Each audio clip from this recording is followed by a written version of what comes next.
Good morning. Welcome in. Baseball and Coffee 200th episode. Feels like a blink of an eye. I really appreciate everybody who's been hanging with me, everybody in the grounds crew since the beginning, and everybody who's come in along the way. These shows are fun for me. They're not a big burden for me. I really like doing them, mainly because of you guys. So it's just great. I get to interact. We get to watch a lot of baseball. The Discord's been popping. We just have to keep it away from the anger and more towards the baseball. We'll direct everybody to being angry on the internet on Discord that wants to be angry. But other than that, man, we had a hell of a day yesterday around baseball. I mean, there's almost too much. I'm not going to be able to watch everything today, probably. I have a Zoom at 12:15, so got to be off around 12:05. But either way, heck of a day yesterday in baseball. So I hope everybody's great. I had the craziest dream last night. A dream the Mets scored 8 runs in a single game. They scored 7 in one inning. Sure nice when you have Juan Soto going for the boys. It took advantage of some sloppy Nationals play. Bo Bichette is looking good. I shaved my beard about 20 minutes ago, and we're not feeling great about that yet. But anyway, you guys are awesome. So let's hop right into it. We'll go do the standings, and then we'll get into a long day of stuff. There will be if you're a Yankee fan tonight, or even if you're not, but you like young pitchers, there will be an Elmer Rodriguez debut video tonight, right after he's done pitching tonight in Texas. I will get that right up on the channel. But anyway, I digress. Let's get into it. I appreciate all the love for the 200th show. You guys make it easy, though, so that's the biggest thing. If I came on here and I'm just talking into nowhere's land with a bunch of people that don't care about baseball at all or aren't enthusiastic, it would be pretty lame. But that's not the way it is. You guys are awesome. A lot of you are here every day, and I really appreciate that. All right, here we go. AL East, Yankees 20-10, plus 50 run differential. They are 10 over 500, 30 games in. Game and a half up on the Rays. We're also playing excellent baseball. We're gonna get into the Rays. Today because Nick Martinez, wow. He's been on a burner, and he pitched great yesterday. And the Rays have won 6 in a row. Last place right now is the Red Sox. They lost last night to the Jays. They are 8 back at 12-18. And Baltimore and Toronto are in the middle there. In the Central, Detroit, half game up on Cleveland at 15-15. So a very different type of division right here, where simply being close to 500 is a good spot to be. Royals are 12-17. They've won 4 in a row. And they are in Sacramento. They're in last place, 12-17. In the West, Sacramento A's 15-14, 1 game up on Seattle. Seattle's 7-3 in their last 10, so starting to become the team that we thought they were. Houston Astros 11-19 are in last, 4.5 back. In the NL East, the Braves 21-9 for the best record in baseball. They are 7 up on the Miami Marlins, who are 14-16. This division's in shambles. At the moment, we have basically one great team at the moment in terms of how they've played, and it's going to be interesting to see how this division evolves throughout the year in the NL East. Mets and Phillies both 10-19. They both won their most recent games, so that's good. But they're only, they're 10.5 back. But I feel like if you're going to be 10.5 back, this is the time. So we'll see who can get going. Phillies made the change that happened yesterday on the show. Donnie Baseball's in. Rob Thompson's out. So they're trying to come back with a little jolt on the managerial side. Mets are just trying to play better baseball, it seems. All right, Central, Reds, 19-10. They are a good team. They're an interesting team. They don't have a great run differential. They're certainly flawed, but they have some real strengths, De La Cruz, Sal Stewart, the pitching, the bullpen, the back end's held up pretty well despite my skepticism. Pagan, Santillan, Ashcraft, that's been a good crew out there. Pirates are in last place at 16-14. They're only 3.5 back, giving you an idea of how tight and how quality this division has been so far. And then we go to the NL West. Dodgers 20-10. Padres right on their heels, half game back at 19-10. Rockies are in last. They are in Cincinnati. They are 13-17. And that is the lay of the land heading into a beautiful Wednesday here. Yesterday was a crazy day, though, I have to say. Crazy day. There was so much pitching. We're probably going to even skip some people that are really like quality just because it's like, I mean, dude, there's so much that happened last night. So I'll say hi to a few people in the chat and then we'll get right into it. We did have a debut last night as well. Travis Bazanna, he goes 0 for 2 with 2 walks. So we'll check him out. He's in there. Once he gets to around 50, 60 plate appearances and it makes sense, I'll make a video on him as well. But really appreciate you guys. And what do we got in here? Cam Schlittler is a bad dude, and he is. It's crazy. He's got an argument right now. Like, he could be... He's got an argument, man. I don't know what the argument is yet. Top #1 pitcher in the game, top 3 pitcher in the game in terms of results so far. Man, he's been something special. So that was a great duel. We'll watch that between him and Jake last night, Jacob DeGrom. Hyped to watch Elmer, and for watching Elmer, let's go. Should be great. Can't wait. Very excited. Been on him since spring training. Assuming you look at Soriano, I actually wasn't even sure if I was going to. Can you look at Davis Martin, 37 innings pitch, under 2 ERA. So we can definitely poke our head out at that. Cam cannot be in Rookie of the Year voting. He had too many innings last year. I think he got about 70 last year. You have to be under 50 to remain in that window. So that's unfortunate. He'd be in a good spot. But, I mean, honestly, at the moment, he's fully in the Cy Young race. I know it's early to even say that, but that's true. The Boz. All right, so let me grab my iPad here and let's go through it. First, you know what? We'll start in Tampa today. We don't usually start in Tampa, but we'll start in Tampa today. Nick Martinez has been on a little bit of a burner, and that continued yesterday with another fantastic outing. It's changeups, it's location. Guys go to the Rays and they seem to get their feet under them for whatever reason. Baseball Savant calls bullshit on the whole thing. It says he's a soft contact merchant who doesn't get enough whiff. That it's all going to come crashing down on him. But nevertheless, he's put together some really good performances so far. Looking at his game logs, last 2 outings, 8 innings, 1 run against the Reds, and 7 innings, no runs yesterday against Cleveland. And now the whip is sitting at an even 1 on the season. And really, you go back, look at the whole season, it's been quality work. 6-2, 6-2, 6-1, 4 2/3 and 1, 5 1/3, 2, and then the 2 games I mentioned. So he's only given up 5 runs on the season. So he demands the attention. Unfortunately, he demands the attention. So we're going to go watch him. Rays, Guardians from yesterday. Let me see what he was working with. I bet it's a ton of changeups, but let's see.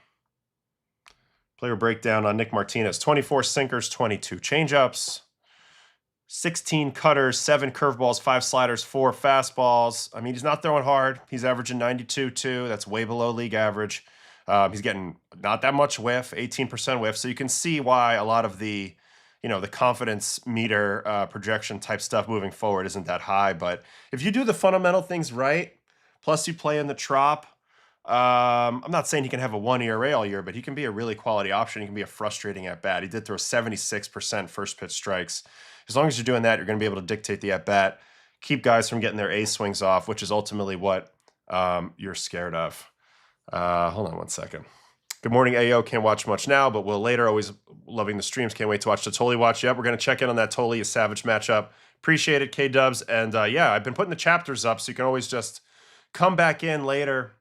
Go to the description, click on the timestamps or the chapters, or you can just see them sometimes on the bar. I feel like they should be there, and you can scroll through to whoever you want to check out that we end up watching on the show. All right, Nick Martinez versus the Guardians. Let's do it. Rays, Guardians. I don't usually start with the Rays, but sometimes, the cool thing about this show is I can kind of do whatever I want.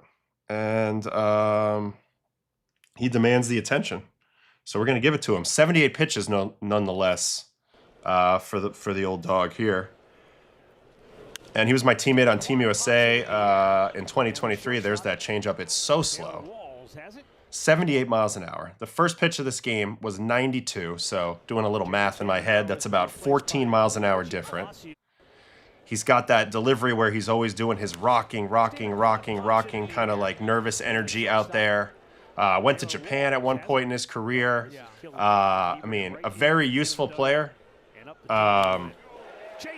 Can pitch out of the bullpen, can pitch late inning leverage, has the cojones to pull that off, but can also be a super efficient starter, as there's a hit from Chase DeLauder. So I don't know. I've always been a fan of his, and he's the type of guy that I think is a winning player. At the end of the day, he's a winning player. You have this guy on your staff. You can certainly do a lot worse than put Nick Martinez on the mound for you in a start or in any capacity. So here's a cutter, 13 inches of vert on the 0 line. So it's a very lifty type cutter, but it doesn't have a lot of horizontal movement. It's also not that far off from his heater. You see the target's way up and in here to Hosey. He throws it right down the middle and kind of gets away with it there. So a little fly out. And then we're going to get another out here to Manzardo on this parachute changeup. Let's check him out from the side. Curious for a second. Can we detect anything from the fastball to the changeup? There's the fastball. Here's the changeup. Not really. I got to be honest with you. I'm not seeing a whole lot there. Let's double box it. Got to go to the next pitch. I want pitch 1 here, pitch 2 here. All right, let's see here.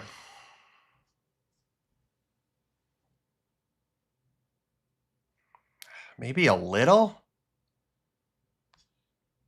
Hold on, we got to sync it up from when they start moving.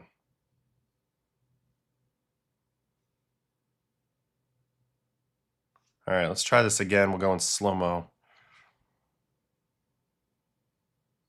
I didn't mean to do that. Hold on. I effed that up. We're going back to the beginning. We'll play them both. I don't see much. So he sells it pretty good, in my opinion. And I think that's a big reason why his stuff works. You know, he just kind of... You don't know that it's coming, but that's so much slower. So, you know, it's kind of an old school type changeup. It's all speed differential. There's not like a huge amount. I mean, there is vertical separation, but that's not the game he's playing. All right, second inning. Backdoor cutter coming here. Gets the call, even though that is a ball. But no challenge there by Schneeman, who I love your name, by the way, Schneeman. It's a nice catch by the catcher as well. Damn. Look at the move by a catcher. Who's this catcher right here, by the way? I have no idea. Man, that's such... I mean, I feel like that was definitely challengeable, but I feel like teams now are starting to, you know, really not want to use their challenges into leverage a little bit. It's one of the changes I'm seeing. And then he goes to the other side for the front door sinker. This one is challenged, but sorry, Angel, this one is all over the dish. So this is, you know, this is typical veteran shit, you know? Like, you're not going to get a lot of whiff, we noticed in his StatCast breakdown. But if you're not going to get a whiff, how are you going to strike guys out? The way you're going to strike them out is by freezing them. Ball, strike pitches. He goes cutter, back door. Now we go sinker, front door. Obviously, this is not easy to do, but, you know, if you believe in yourself, you can do this. You can figure this out. So that's a nice pitch right there for back-to-back called strike threes. And here's Bazanna. So I meant to watch all of Bazanna's at-bats, so we'll just get started. You know what? I'm going to back up. I'll watch them all right after this in fast order. Does get beaten with a high fastball there in his first career AB. On to the third inning. Here is Bo Naylor. Sinker middle, grounded out. Nice play.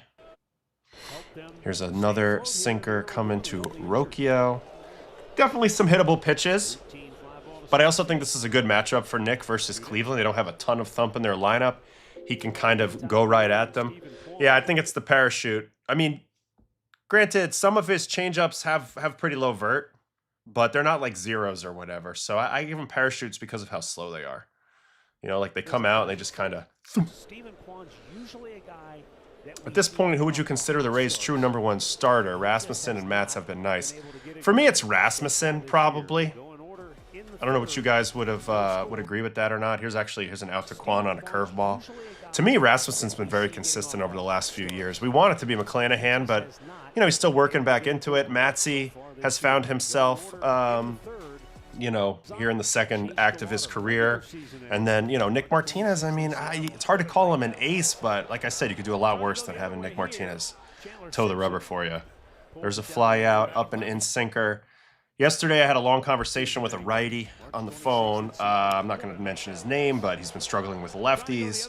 He's got a similar arsenal to me. We talked a little bit about what can he possibly do about it.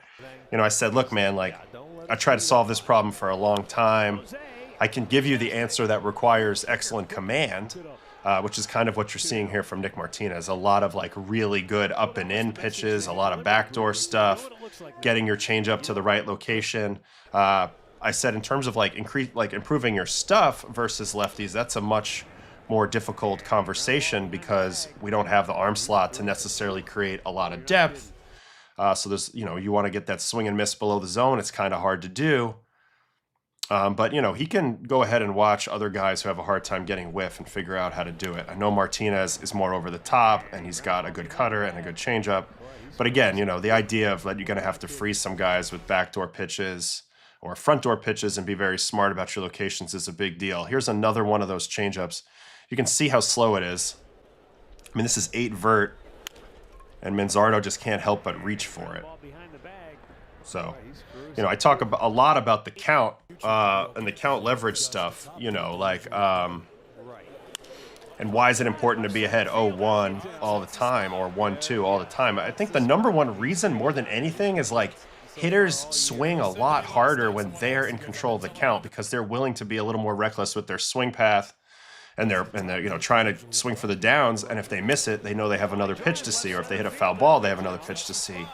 But once you're ahead in the count, now they want to put the ball in play a little bit more, and that swing speed comes down, and then there's less possibility of damage. I mean, you still see damage late in the count, but it's less likely. And so that's the number one reason why, and Nick does a great job of that by being ahead this whole game. All right, so they tried to bunt here. Good play by Fortes. I was told that the catcher was Fortes. All right, another changeup here to Bazanna. Don't forget, we're going to watch all of Bazanna's at-bats right after this, as he just debuted. Pop up to left on a changeup. That's the second out. Mullins comes in to take that instead of Simpson. That's good take charge by a center fielder there. Here's another out with a changeup. This one is a strikeout. Gets this one below the zone. Hold on, let's watch him from the side. I mean, he competes out there. I've always liked watching him compete. All right, 1-2 sinker here in the 6th. Front door freeze possibility. Ends up chopping it to first. Over to Mr. Aranda. Here we are at Mr. Kwan. 1-1 cutter in. Another roll over to first. This one's going to be down the line, though. There's that horrible turf warning track they have in Cleveland, which always scares the crap out of me because if you fall on it, I feel like you can get really hurt on this stuff over here. This is all turf over here. I don't know if you guys know that. This is like a rubber, this stuff. I don't know. I never liked it on the baseball field, so that always bugged me. Anyway, that's a double, so he's got a man on second, 1 out. Here is DeLauder. Going to get him out with a changeup. Hit that one kind of hard, though, no? Nope, off the end. And then he will face Mr. Jose Ramirez, who just seems to have missed a few pitches in this game. Cutter's down. Just misses that. Pops that out. All right, 7th inning. Cutter up and in to Manzardo. Little rollover. Good play. 1-2, another sinker. See, he's not even trying to get Chase with 2 strikes for the most part. If it's a changeup down, opportunity, he'll go to that. Other than that, he's going for a freeze. And the 2 freezes he's looking for is this attempt right here, which is that front door sinker, or he's looking for a backdoor cutter. So again, it's like ball to strike, and try to lock the hitter up without, letting them swing at it. But I also feel like these pitches are well protected when you go in like that because, again, there's a little bit of hesitation. Hitter kind of fires late. Sometimes if you get it up a little bit, they don't have any they can't get their arms extended. So I like these pitches in general, but a lot of people don't even try to throw them. And then another cutter, nice. See, again, you see how the arms are tucked in tight and they can't get to that cutter. That's just really good location.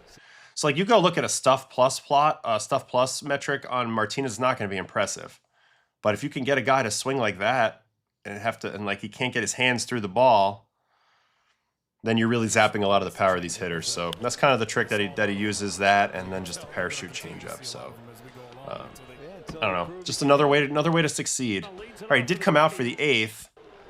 He walks the leadoff hitter here in the 8th, which is Bazanna, and then that's it for him. They pull him out. They do end up putting this game to bed with a nice relief appearance from Seymour, Kelly, and Sulcer. So that's it for Nick Martinez. He's off to a great start. There was a question in the chat earlier about his fly ball rate. So let's go check that out real quick. I think it's pretty high. I think he's like a soft contact fly ball pitcher. Is actually, in terms of like batting average, that's one of the best combinations you can get, because you know, fly balls that aren't hit hard are like pretty much outs unless they're bloop hits, and then it's not that big a deal anyway. All right, let's see. Yeah, he's an extreme, well, not extreme, but he's definitely an above average fly ball pitcher this year. 59.6% of his balls are in the air. MLB average only 55.8.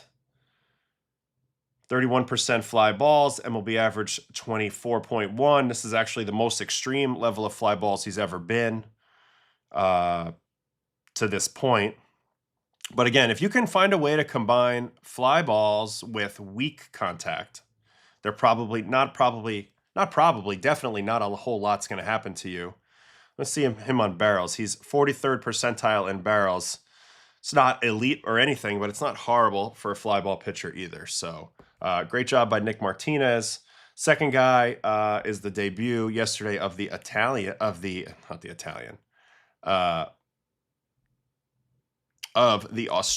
#1 prospect in baseball. #1 pick in baseball out of Oregon State, but he's from Australia. He finally gets called up to the Guardians. Here's his scouting report coming into the year. 60 hit grade, 55 power grade, 60 run grade, 45 arm grade, 50 fielding grade, overall 55. He was an immediate star at Oregon State, coming in from Australia, and he won the Cape Cod League batting title and MVP in 23, hitting 375 in the Cape, which is pretty insane. He also batted 407 as a junior in NCAA, had a 1479 OPS, hit 28 bombs.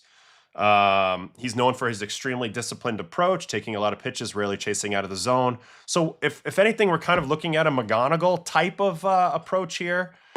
It'll be interesting to see what his exit velo looks like, what type of stuff the pitchers try to go at Travis with. But it's a good place to start, that you're a pretty good strike zone, compete type of guy. And also, this guy is a hard-nosed baseball player. Like, he loves the game. He's already talking about pitch shapes with the umpire or whoever when he gets to first base later in the game. So let's watch all 4 of the at-bats. I know he strikes out twice and walks twice, but at least let's see how Nick Martinez goes at him. So here's the first at-bat. Cutter in, offers at that first pitch he sees, 2 outs, nobody on, kind of beat by the cutter, pops it foul, right to the changeup, and then there's a chase. So known for not chasing, but gets a little bit of chase here from Nick Martinez on a perfect changeup right there, and he falls behind 0-2. Yeah, Boz is a dirt dog. That's everything I've heard about him, and that's what you want to see, especially out of like a middle infielder. A guy who wants to be out there every day. He's not going to give away any at-bats. He's going to compete his tail off. So honestly, him and McGonigal are going to kind of be compared a lot to each other, I think. Lefty hitters, kind of similar squatty stances, not terribly big guys, good strike zone judgment, but he doesn't have the hit tool quite yet of McGonigal, or at least not that I've seen. And he ends up getting beat up top that first at-bat with a fastball after getting worked with a bunch of non-fastballs down. All right, second at-bat. Now you got a man on second. This time he spits on the changeup. He throws it almost into center field. Bazanna's so good, my favorite player. He just loves ball, and the energy's off the charts. Can he get to those fastballs up? Yeah, we're going to find out. Don't have any swing metrics on him, which we'll get, in due time. And then we'll just kind of watch, whether he can or can't. I do think there's something about his hand placement that lends itself to being a little bit uppercutty. And that could be a problem up in the zone, but we'll see. He does scoop under that changeup. That's the fly out we watched earlier. So got himself to a 2-1 count. and they went off speed when the pitcher was behind the count. He went off speed to Bazanna, showing that they don't really want to throw him a lot of fastballs. All right, third at bat. I'm excited about your pork shoulder here, TN Overland. I would like some of that. All right, so he gets himself in a 2-0 count here. He taps his helmet right after the pitch, almost like a challenge. Like on every pitch he does. It's one of his things. So here's an interesting little pass here. It says 2-0. Nobody on in the 8th, down 1. He wants to get a big swing off here. He's looking to do something here, right? So he offers out a pitch he shouldn't offer at. But I think it's interesting. I think it's interesting that you see his reaction right away. Check out his reaction. He doesn't like that he swung at that. He doesn't like that he swung at that. He's very proud of his swing decisions. So it's just interesting to see what standards certain guys hold themselves to, like what they're most interested in. And I think for him, automatically, it's like, am I swinging at the right pitches, which is a great place to start in MLB because pitchers really want you to swing at balls. All right, cutter down. This time he spits. 3-1. Here comes a called strike on a sinker front door. Probably a good pitch to offer at, but it's probably not what he's looking for. So it comes out of the lane in which he's not hunting. And that's a take to go to 3-2. You're right. He does go right to the head every time. He's going to have to watch out or they're going to think he's challenging. And then a changeup. You know, not a great rep there by Nick, and he spits on that on this up and away changeup. All right, and then the last at-bat is an intentional walk, right? Huge moment here. Like, kid's got a chance to drive in the tying run or hit a walk-off home run. He's facing Cole Sulcer. Changeup down. So they try to go at him initially, and I guess they probably fall behind. Ooh, we also have some tipping action going on at second. Did you see Angel Martinez down here? He's either tipping or trying to, or doing something. Or is he going off of the catcher's target?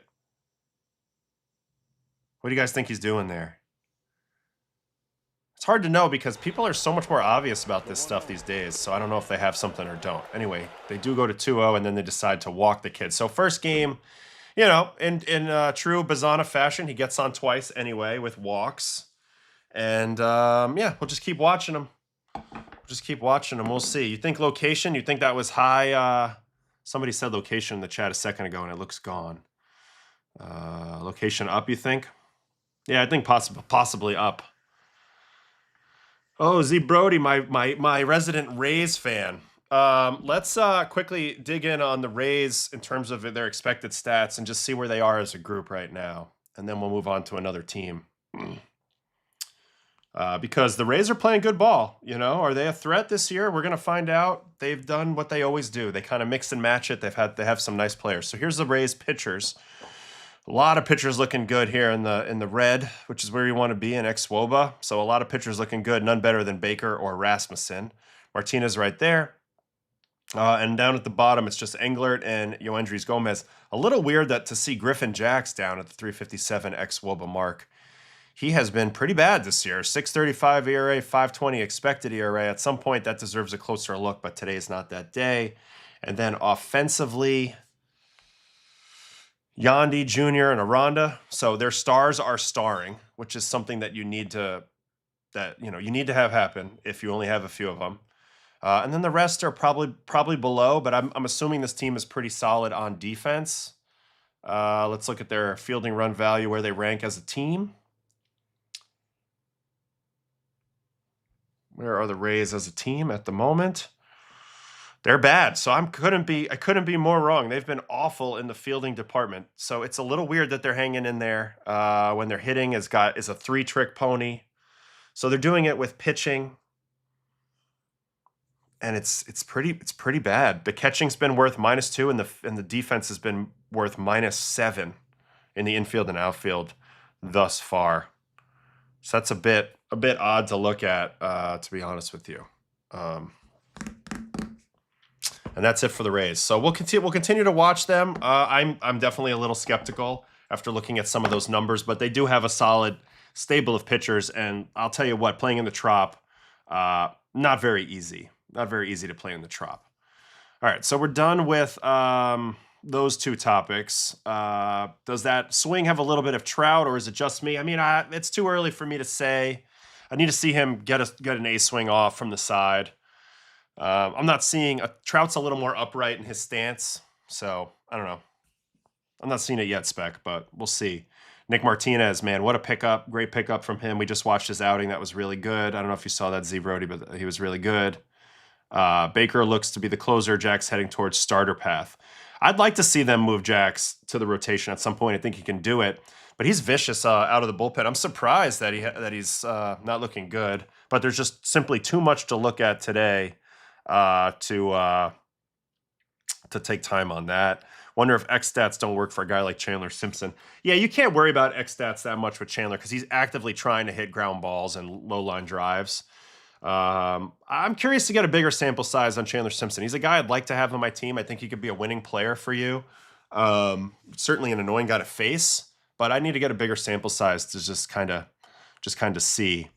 And yes, we're about to go with Tolle versus Yesavage now. For everybody who wants to watch that, we're going to head into the Red Sox Blue Jays game yesterday. The two young bucks on the bump yesterday. Payton Tolle coming off of an unbelievable season debut in his first start. I remember who that was against. Oh, against the Yankees.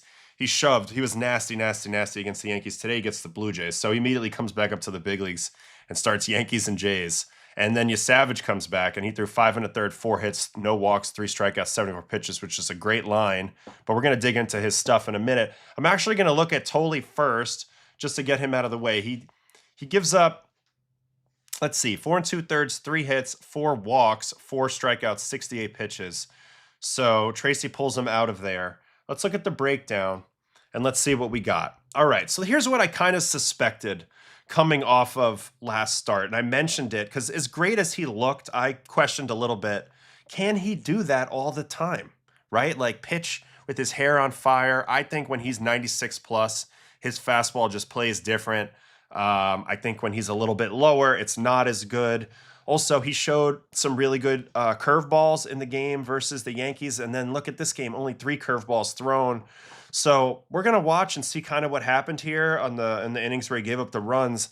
But I do question if Payton Tolle at the moment is enough of a pitcher to be successful. I feel like his gas tank needs to be at 100 or close to it to be as impressive as he was in that first game. But you see here, velocity pretty far down, 1.2 miles an hour down this game off of his previous start, pretty much across the board. So you got lower velo. You're probably going to get less whiff, which he did. He got 27% whiff this game, which was way below the last game. Only 17% chase. So, that's been my concern a little bit with Payton Tolle. But I still think he's super interesting, and obviously the fastball can really play. I just think that he's a max effort guy at the moment with not enough other stuff to kind of make up for it. And he pitched on 10 days rest his last start. So obviously that's a beautiful place to be if you're a guy who wants to come out and pitch at 100% of your max. You know what I'm saying? So that's just kind of how I'm feeling. So I'm going to run through his outing real quick, one at bat at a time, and then we'll do Yesavage next. All right, so here is Payton Tolle, who I love watching, by the way. I love his whole shtick out there. I think he's a very entertaining guy to watch. But I think all the questions that I raise are I think they're fair, and I think that it's, he's going to be an interesting pitcher to track. As a pitcher myself, who was a quote-unquote failed starter and had to go to the bullpen and then found much more success, I hope that that's not the case for him because I think everybody dreams of being a starter in the big leagues.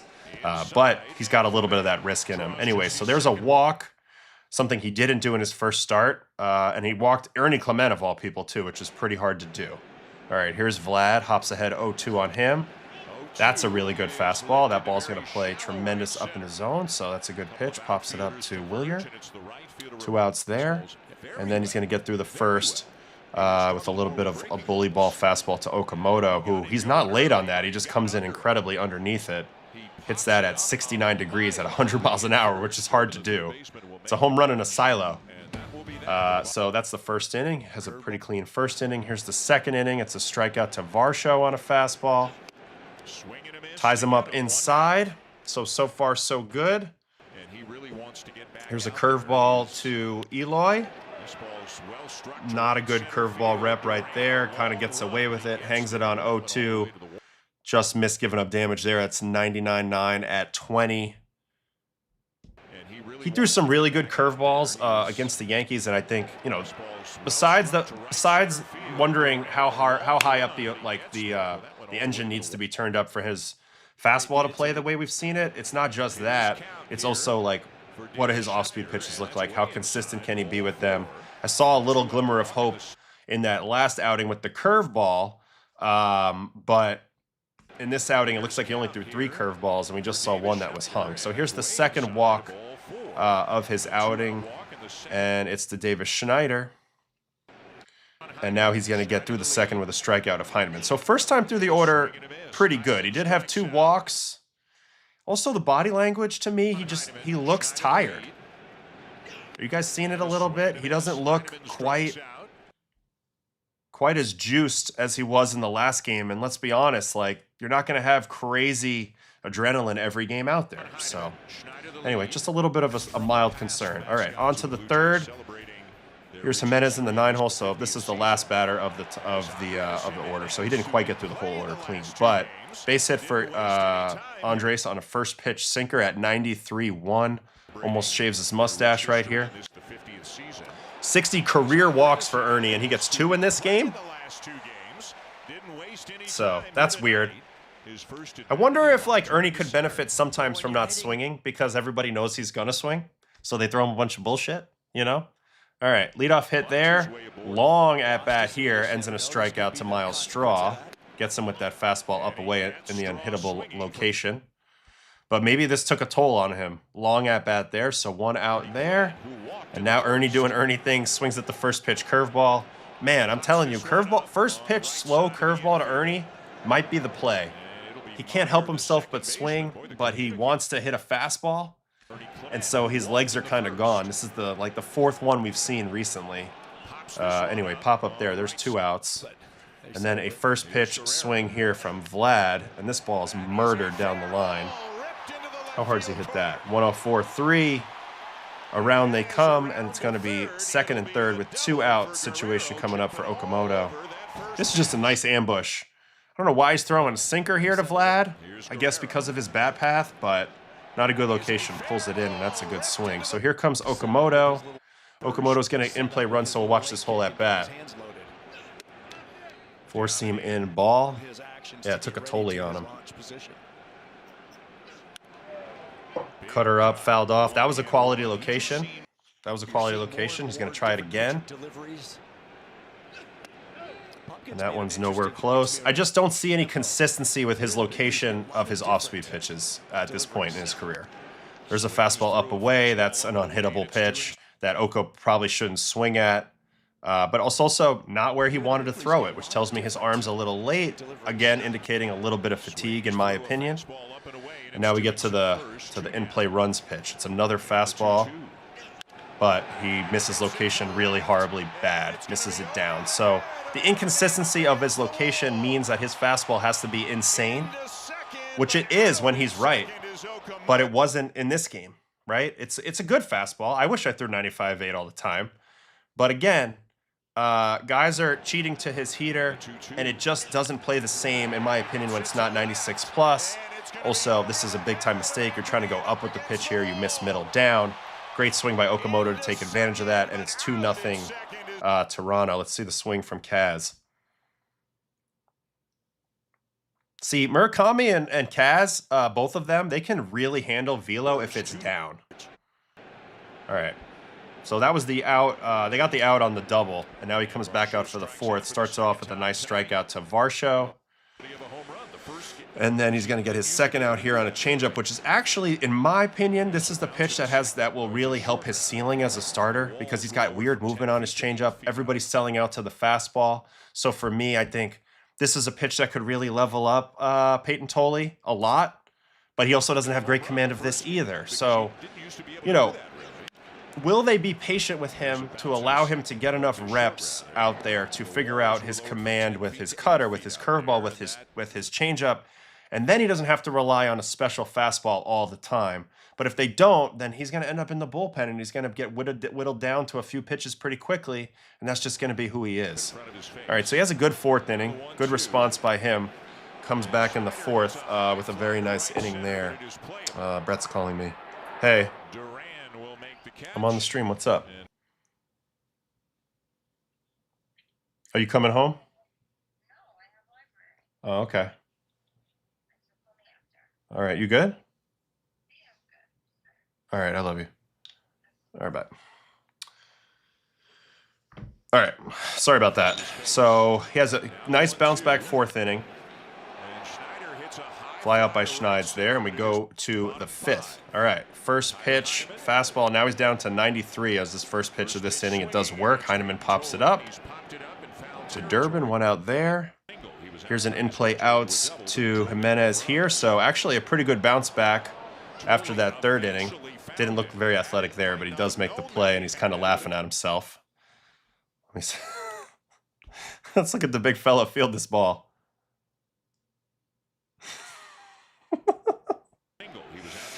Oh, buddy. All right, now a 3-1 walk. So there's walk number 3, and I just think he's tired. You can see him kind of breathing heavy.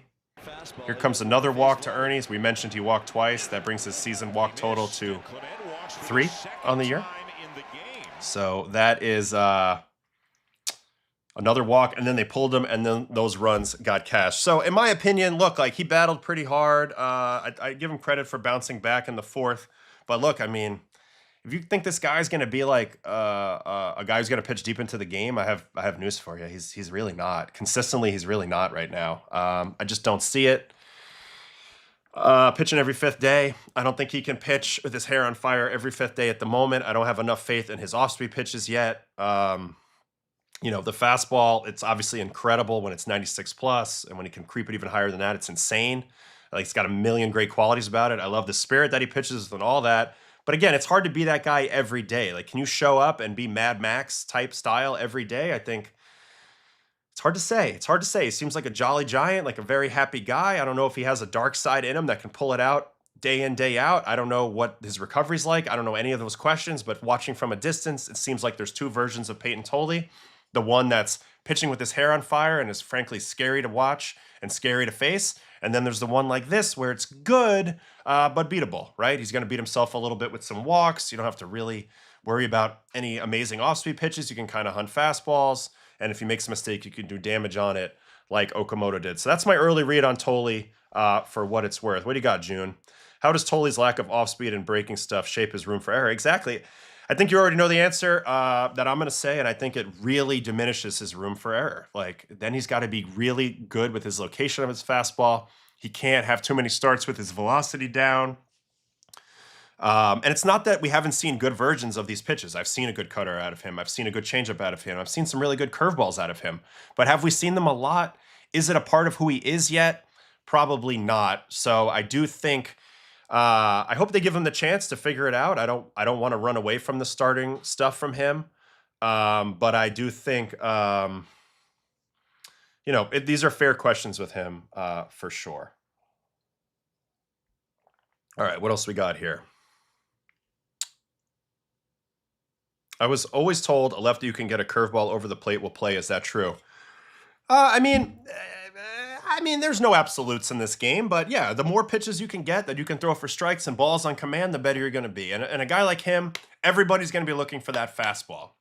He's lucky. He has a pitch that basically you have to run a double team. I make this analogy in basketball. Like when you have a great player and they have the ball in their hand and the defense chooses to double team that player, that starts the chase, right? You pass to the open man, and the defense keeps having to scramble to get out and contest.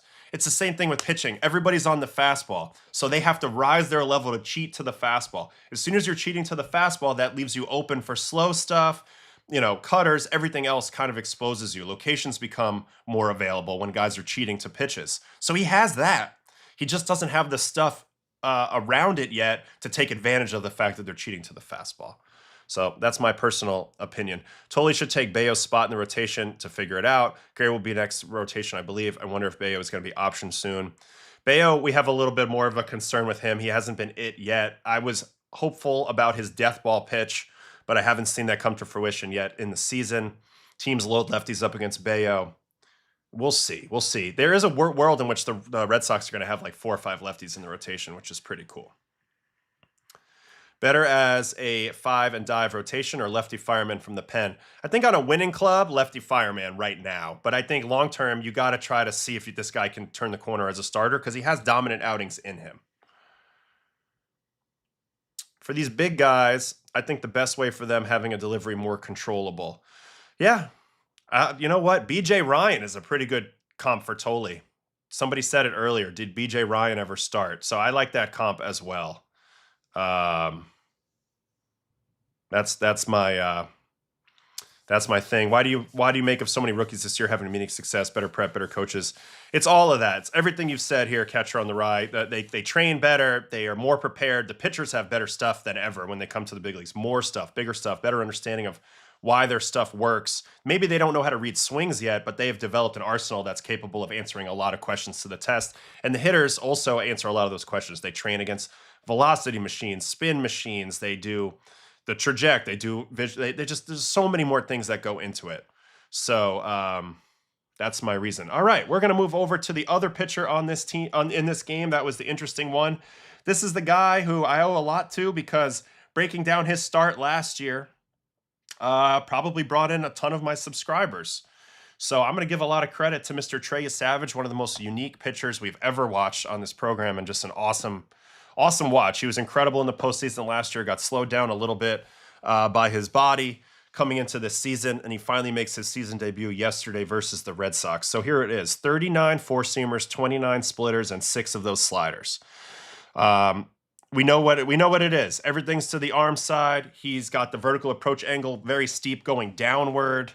Let's look at the raw numbers here before we hop in. Only 13% whiff. That's not great. So I was curious to see how he would look. I actually think the velocity is great. 94.3. I'm very, very pleasantly surprised with that. I just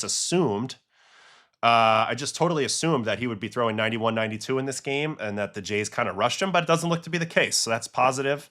If you're looking for some evidence of health, of course, we'll see his next outing and how he bounces back from this one. All right. 55% first pitch strike. Did get 35% chase. To me, his chase rate should be tops in the league with the way he pitches, especially below the zone. So let's go ahead and watch it. I'm sure the crowd was pumped for him. Again, like the delivery is so unique. I don't think that it's going to be like I still think there's going to be an adjustment this year. I still think hitters have no idea kind of how to prepare for this arsenal and this arm angle because it's so different. All right, so let's get into it. Trey Yesavage, first batter of his season is Jarren Duran. There's that split, and he gets the ground ball to Ernie for the first out of the game. Let's just take a quick look while we're here at the delivery from the side just to see if I can see anything. No, it looks the same. Very short stride. But man, look at that angle. I mean, it's just insane. How do you do that? I've seen a lot of people saying that he'll never stay healthy like this. And the truth is we don't know. But man, it's some weird shit. That's for sure. All right, second batter, WC40, Wilson Contreras. Another fastball. It's going to be a hit at the top of the zone. What do we have on the shape? Shape looks normal. 19.5 on the vert. 1 inch of horizontal break, so not a ton of horizontal break. That's what he does. What are the pros and cons of using a traject machine to prepare for weird angles? It's tough because he can't be on the traject. There's a few players in the league that I'm sure they'll fix this moving forward. His arm angle's too high for the traject combined with his height, so you can't really simulate Trey Yesavage off the traject or Tyler Rogers from underneath. But again, like the whole point of the traject is not just to get at bats, it's to get a feel for the pitcher's shape, his timing, the deception part of it a little bit, and you just get a better idea of it, and it gives you a little better, I don't know, you feel like when you went in there, you're a little more prepared. It's not perfect, but I do think it's a good tool. So anyway, he gives up a hit there. And here is Roman Anthony. He's going to get him with a fastball. There's that fastball, that downhill fastball. It's really hard to judge the bottom of the zone against Trey Yesavage because everything comes straight downhill. Like this is his fastball, and this is with 19.4 vert, by the way. So this pitch should look lifty, but look at this coming straight down. So that's why the split, you want to know why the split and the slider get chased so much below the zone. It's because of this angle that Trey has. And even on the fastball, one of our best strike zone judgment guys in the world, Roman Anthony, doesn't even know that this pitch is going to be low. And he ends up grounding out. So that's the second out of the first inning. And honestly, everything looks normal so far. All right, next batter, another out. This is a split to Abreu. Not a good location, but he's under it and pops it up. Schneider's going to come in and catch that. And that's the first inning. Second inning, it's Trevor Story. Here's that slider. So he's got the backup slider a la... base hit on the bunt. I wonder if you'll see more of this with him against Trey. This is also a perfect bunt. I mean, he had to go a long way to get that. But I don't know if he's like the quickest guy who's going to be off the mound, so I wonder if you'll see more of that. I also like the idea by Story. He's been scuffling. Find a way to get on base. What was my train of thought? Oh, he's got the reverse slider a la Imai, but it's a little different because we've seen his be effective so far. So it doesn't even break to the left. It breaks to the right. So it's just a weird-ass pitch. All right, here's Massa. Can't quite get to that fastball. Beats him, pops it up. 94-1 out to Davis Schneider. Can of corn. Another fastball. So getting a ton of outs with fastballs here in the early going of this game. Destroys Narvi's bat right there. Pops up to Heineman. My goodness, Narvi.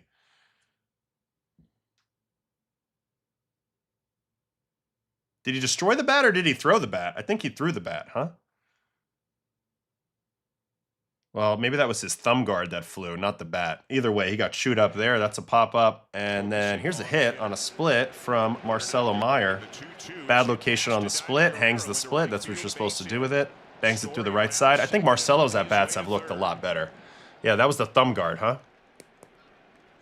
What makes it a slider if it breaks to the right? Maybe we should come up with a new pitch for this. I think this is the gyro ball idea that, Dice K was known for when he first came over, like a reverse slider where it spins like a slider, but instead of going left, it goes right. Maybe we should come up with a new name for this. But for now, it's just backup slider, reverse slider. All right, so he does have a big spot here. First and third, 2 outs. So we'll watch this whole at-bat versus Caleb Durbin. Going to start him with the split. That's ball 1. Marcelo Meyer looks like Vinny Chase. That's a good call. I am Queens Boulevard. All right, 1-1. Here comes the split. Good pick by Heineman. That could have been a run there. You have to have faith in your catcher with a man on third, and especially Yesavage because he throws so many pitches in the dirt. Nice pick by Heineman there. So that's going to be 2-1 count. Just wanted to highlight that. Now he's coming with the fastball on 2-1. Gets it to a good spot. Durbin comes in underneath that, fouls that back. Now they're going to go back to the split. So the spin's not exactly the same, Maya. It's got an element of gyro, so you see the dot. It's just the axis is different. That's why it's going to the right. But the reason why I would say, like, to the batter, in terms of visual cues, it looks the same because it's sort of like, I don't have the ball with me right now, but it's spinning like a gyro, like a bullet, instead of, having the Magnus effect, like being more top spin or side spin or back spin. Anyway, he gets this out here on a fastball. Where's this location? So he gets away with this pitch. This is very similar to the pitch that Tolle gave up the hit to Okamoto. It's not where he wants it, but 20.7 vert, which is a special quality of four-seam, probably protected this pitch a little bit. He thinks this ball is going to decline on the way to the plate at the normal rate, and he's going to be on time with the barrel, but instead he's a little under it, so he pops it up. So gets away with one a little bit there, and we're on to the 4th inning. Back to the top of the order, Jarren Duran.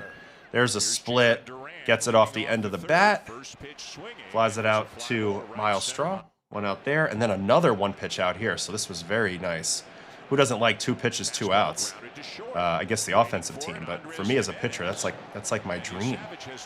Ground ball to that's an easy ground ball to Jimenez. And then he's also going to get out Roman here. This is 21 vert on the 4-seam at the top. See, that's where he wants to throw it, and it's just a little overwhelming, and you can't quite get to it. So he pops it up there. And that's a very easy 3rd inning for Trey. All right, 4th inning. 1-2. He's going to get the strikeout here of Abreu. There's that fastball up. Perfect location. So it looks like locations have cleaned up a little bit here in the last 3 or 4 batters. He's going to get another strikeout on a called strike 3. Got Story guessing right there for him to take that pitch. That's right down the middle. Let's see how he got to that. Let's watch this at bat. Reverse slider, ball 1 too high. Reverse slider again. This one, he's out in front of it. Splitter again. Okay, so he got him off the scent of the fastball by going off speed, off speed, off speed, and getting to 1-2. So Story's now looking for off speed, and that's when the fastball locks him up. So good pitching there. That's called being mind-fucked. All right, 1-2, fastball up to Massa. Chops it through, does a good job to get on top of that. That was very nice. That quick inning by Trey probably contributed to Tolle's start. No time to rest, you know? Good comment. Good comment on the bump. I believe in that. You know, you have a long inning, you want to get in there, take a breather, and then the other guy pitches like 4 or 5 pitches, and you got to run back out there. That's real. That's real. That's why pitching fast can help you in other ways too. So good job by Massa. How do you get on top of what is this? 19.8-inch vert at the top of the zone? Just chopping wood at the top? How do you do that, Massa? Teach me.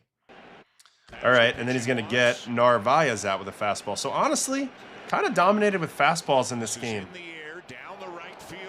As this ball's flowing out into an area we can't see, but it looks like Miles Straw makes that catch, and we are on to the 5th. Here is a out on another fastball. I think that's off the end of the bat. Yeah, definitely off the end of the bat end. Wow, hell of a play by Miles Straw. What a great thing for the Jays to have Varsho in center and Straw in right. That is a hell of a combo in the outfield. Don't you guys think? Hell of a combo. Damn, he covered some ground on that. Sick play, made that look easy, so that's beautiful. 1 out there. Here's an 0-2 split to Durbin. Definitely hanging the split quite a bit in this game. It looks like the fastball was probably... I think the fastball carried him through this game. He wasn't even sharp, to be honest with you. But again, the weirdness of his delivery. You see a lot of mishits and a lot of weird swings by the Sox. Here's Miles Straw again. No, this time it's Varsho coming in to get the reverso slider there. And he's through 5. Comes out, and he just gets 1 batter in the 6th. So we'll watch the whole at-bat as this is his last batter and a strikeout. First pitch, fastball. Borderline away to Contreras. Gets to 0-1. Splitter off that. Good pitch, no take. I mean, no swing. Splitter again. Pops it foul. 4-seam now. Misses that up away, and then he's going to punch him out with the slider, the reverse slider up in.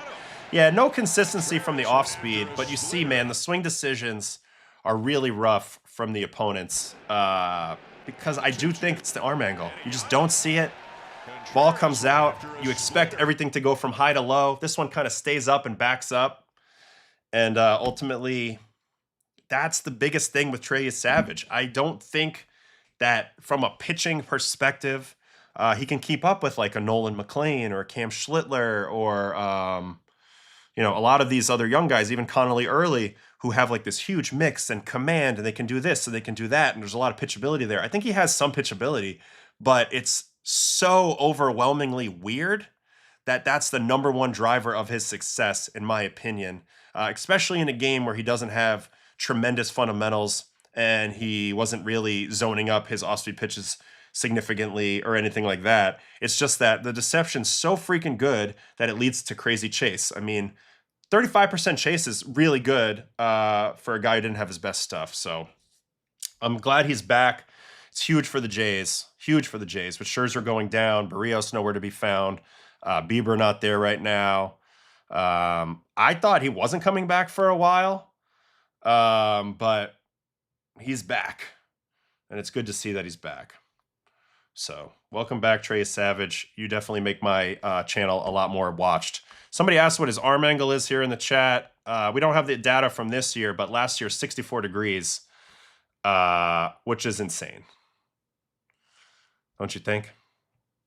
Insane. And, you know, I didn't give him enough credit for this, too. He's got incredible poise.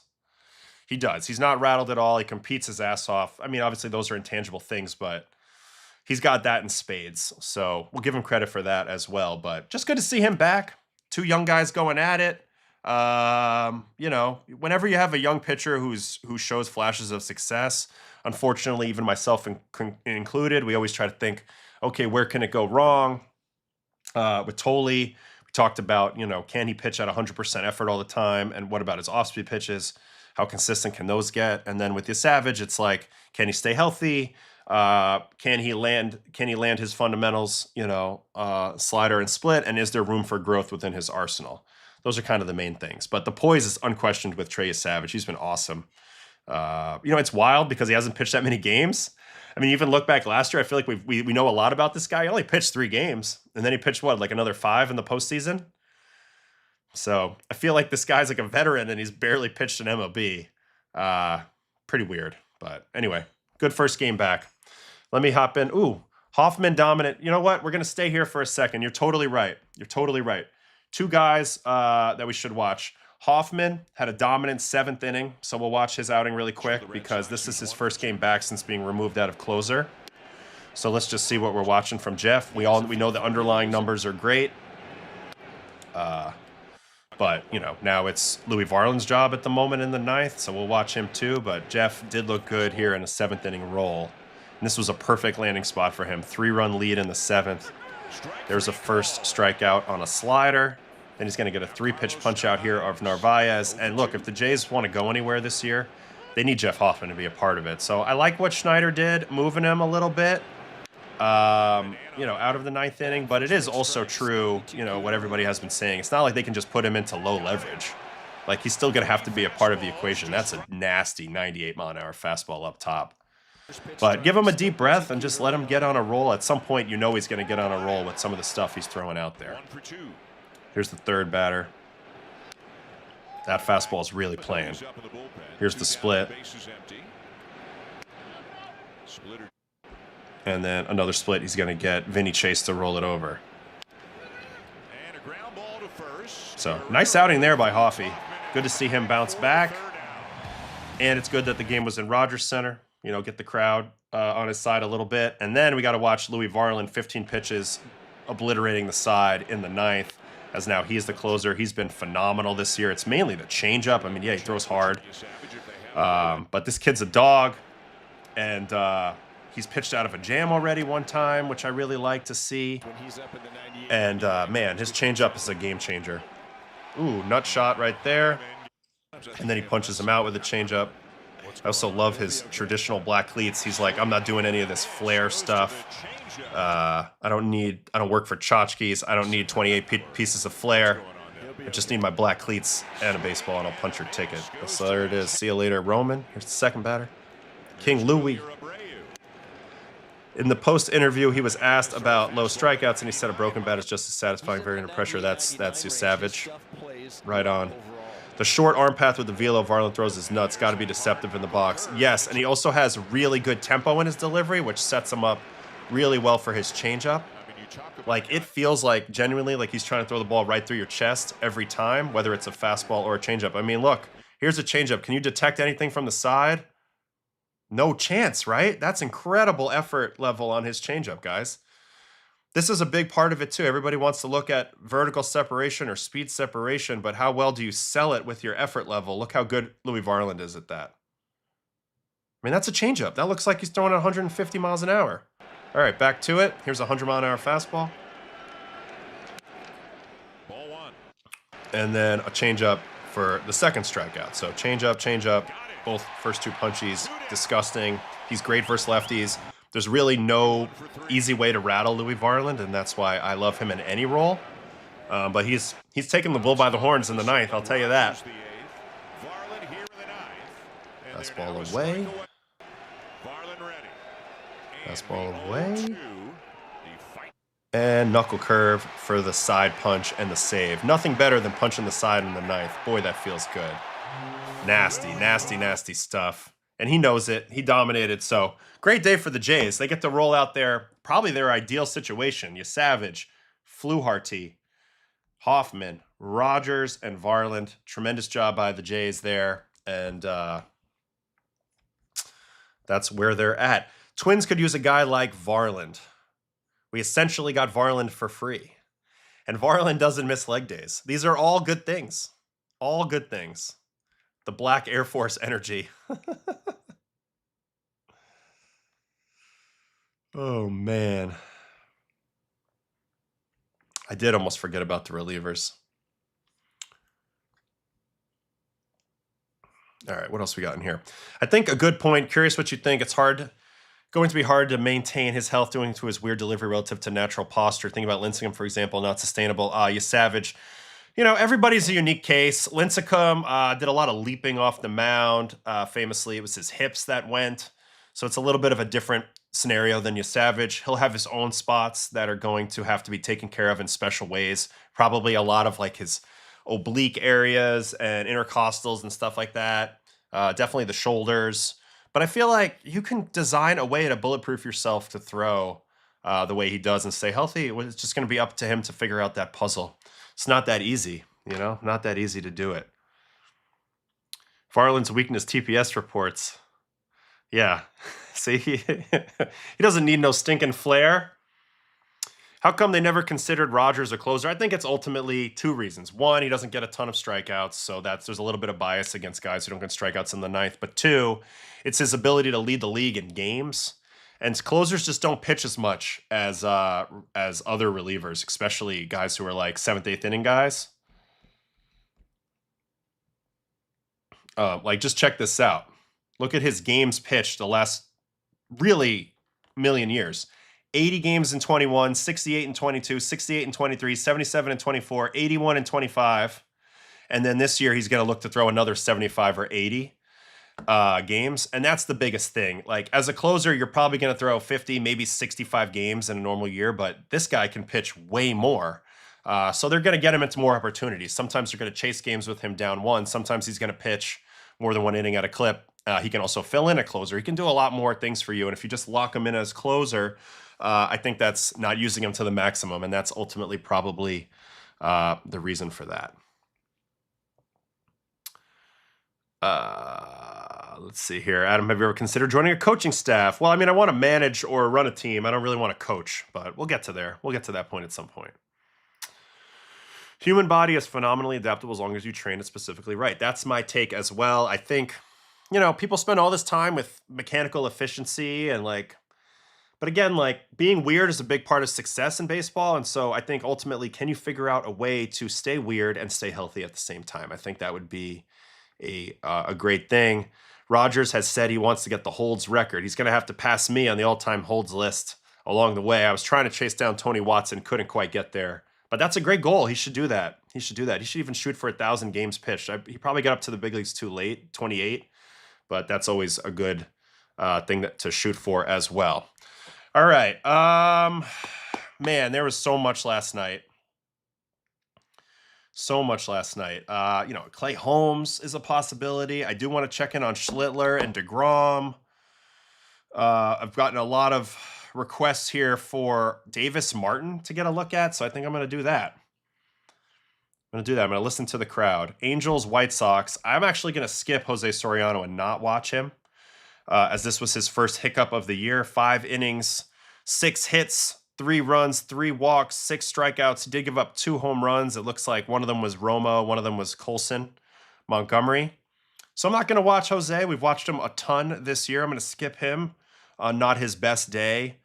But I'm going to watch Davis Martin because we haven't investigated him at all. 5 2/3, 7 hits, 1 run, 1 walk, 7 strikeouts. He's now at a 1.95 ERA. This is what the Baseball Savant page is looking like. It calls bullshit. Mainly driven by a really good walk rate, so that's good. That elevates the floor. 5.6% walks. That's great. His chase percentage is good. That probably helps with his walks. Ks are slightly above average, but it looks like there's a lot of hard contact in here. It's a big mix. I have to admit, I don't think I've watched Davis Martin pitch much, so we'll get a good idea right now. 36-degree arm angle, so nothing crazy there. 26% fastball, 17% cutter, 16% changeup, 16% sinker, 14% gyro slider, and 12% curveball. Never really watched much of Davis Martin. So Davis Martin versus the Angels. We'll do him real quick. White Sox, LA Angels. Let's try to see what's working for this guy. First batter is Zach Neto, and he's going to give up a hit. Zach Neto's starting to figure it out and look a little better. He looked great in Sunday night game against Seth Lugo that I watched the other day. Davis making me believe in pitcher intangibles. The cutter changed Martin. He's got a nasty kick change. Yeah, I looked at his X stats, but I'm not worried about it. It's not real if you don't watch it. AO just remains a rumor. Is Soriano still top 5 Cy Young? I'm not backing down from my conviction on that. I do think he has the stuff to do it. All right, here we are, Davis Martin. So Jacob is saying he makes them believe in the intangibles. So let's see. So leadoff hit here. Now we're going to get a punch out of Trout on a slider. Ooh, that had really good depth to it. Really good depth to it. Yeah, that's a nice pitch. Fairly traditional delivery. Looks like he's on the first base side towards the middle. Also, he might be a God guy. You know, we got the cross in the bottom of the mound. That's either him or Soriano, not sure. But either way, he's got God on his side, perhaps. Man, that's such a good pitch. There's no hump whatsoever. Maybe a hair, but barely. And he gets Trouty to chase. Nice pitch there. All right, next up, called strike 3 to Moncada. Front door sinker. You know how much I love these. Doesn't have tremendous movement on this sinker at all in terms of horizontal movement. Only 11 and 5.8, so probably not a great sinker. But the location is incredible. Right at the top of the zone. So a nice freeze pitch there. And then he's going to get a third strikeout here in the first with a four-seamer to Soler. Up in happy accident. Not a crazy metric on the fastball either. 15.4. A little bit of a perceived cut, so that might help. But okay, so is he a little more command and mix over stuff guy? As he's just got his... We've now seen 4 different pitch types end at bats. Base hit there, so another leadoff hit here in the second. In play out on a sinker here to Adele. Good location on that. This one did have more run, 15 inches of run. This is just a great location. Can't get the hands extended. Beats him to the spot. Martin is a big-time tinkerer, always looking for a new pitches, grip, shape. Yeah, I mean, it looks like he's going to have to be. But that's good. If you can do it, again, that's going to allow you to adapt and stay a little bit ahead. But usually guys tinker like myself when they're lacking in some areas. All right, almost gets clipped on the changeup here. 101.4 at 30 from Josh Lowe. Doesn't quite get it out. Where's the location of this changeup? Just doesn't quite get it down enough away. But that's pretty good changeup metric. 15 and -1 at 91. So intrigued by that, even though it's a power pitch. You might as well call it a... It's kind of like a sinker, just a really good one. Anyway, fly out. That must be the kick change. And then he's going to end the second inning on a sinker in as well here. That's a really good location. Notice how on his sinkers, they're not as down and in as much as medium height and in. So again, guys, if you're a hitter, right? You're a hitter, and this is your bat, right? You're a lefty hitter. If the pitch is down, I can extend my arm down. But if the pitch is up and in, I have to keep my arm tight and swing, right? You don't have as much room. So that's why the location on the vertical plane is so important of these sinkers. But this is a really good location here. I mean, granted, like I said, it's the first time I'm watching him, but I'm seeing some good locations with these pitches, as well as a pretty diverse mix. All right, on to the third inning. 3-2 count to Frazier. Fly ball opposite field from Frazier. That's exactly what you want with a guy like him. He's got no oppo power. A little fly out. There, now a swinging strike on a curveball. Let's watch this whole at bat versus Neto. How's he get Neto out? Does he go cutter, slider, curveball here? Cutter, foul tip. Four seam. Gets the chase away. Four seam, yeah, not a lot of horizontal on it, and then curveball to go to the 2 speeds down. Good pitching, good pitching. Not a great location there, but it worked. Now he's going to hit Mike Trout. You can't do that, man. You're not allowed to hit Mike Trout. Ooh, skimmed his finger. That pitch is a strike. Hit by pitch on a strike. I knew it. I knew in real time this looked insane. This is insane, guys. This is a strike. What do you guys think about this? Get off the plate, Mike. It hit the bat. Did that hit him? That's bogus. I mean, how's this the pitcher's fault?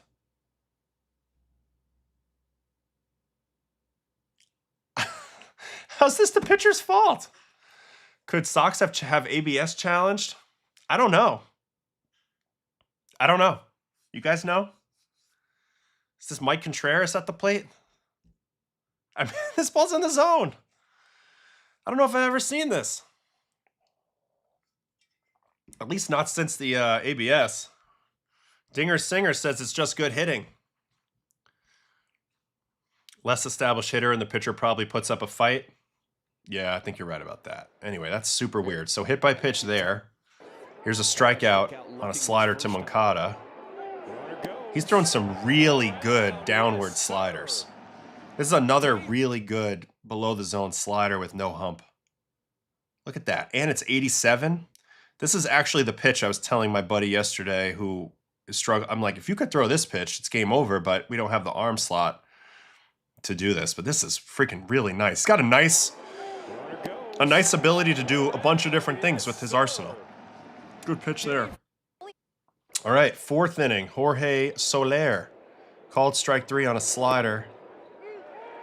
Kind of a lucky one there as that was low. So, okay, we'll take that. That was some good tunneling, right?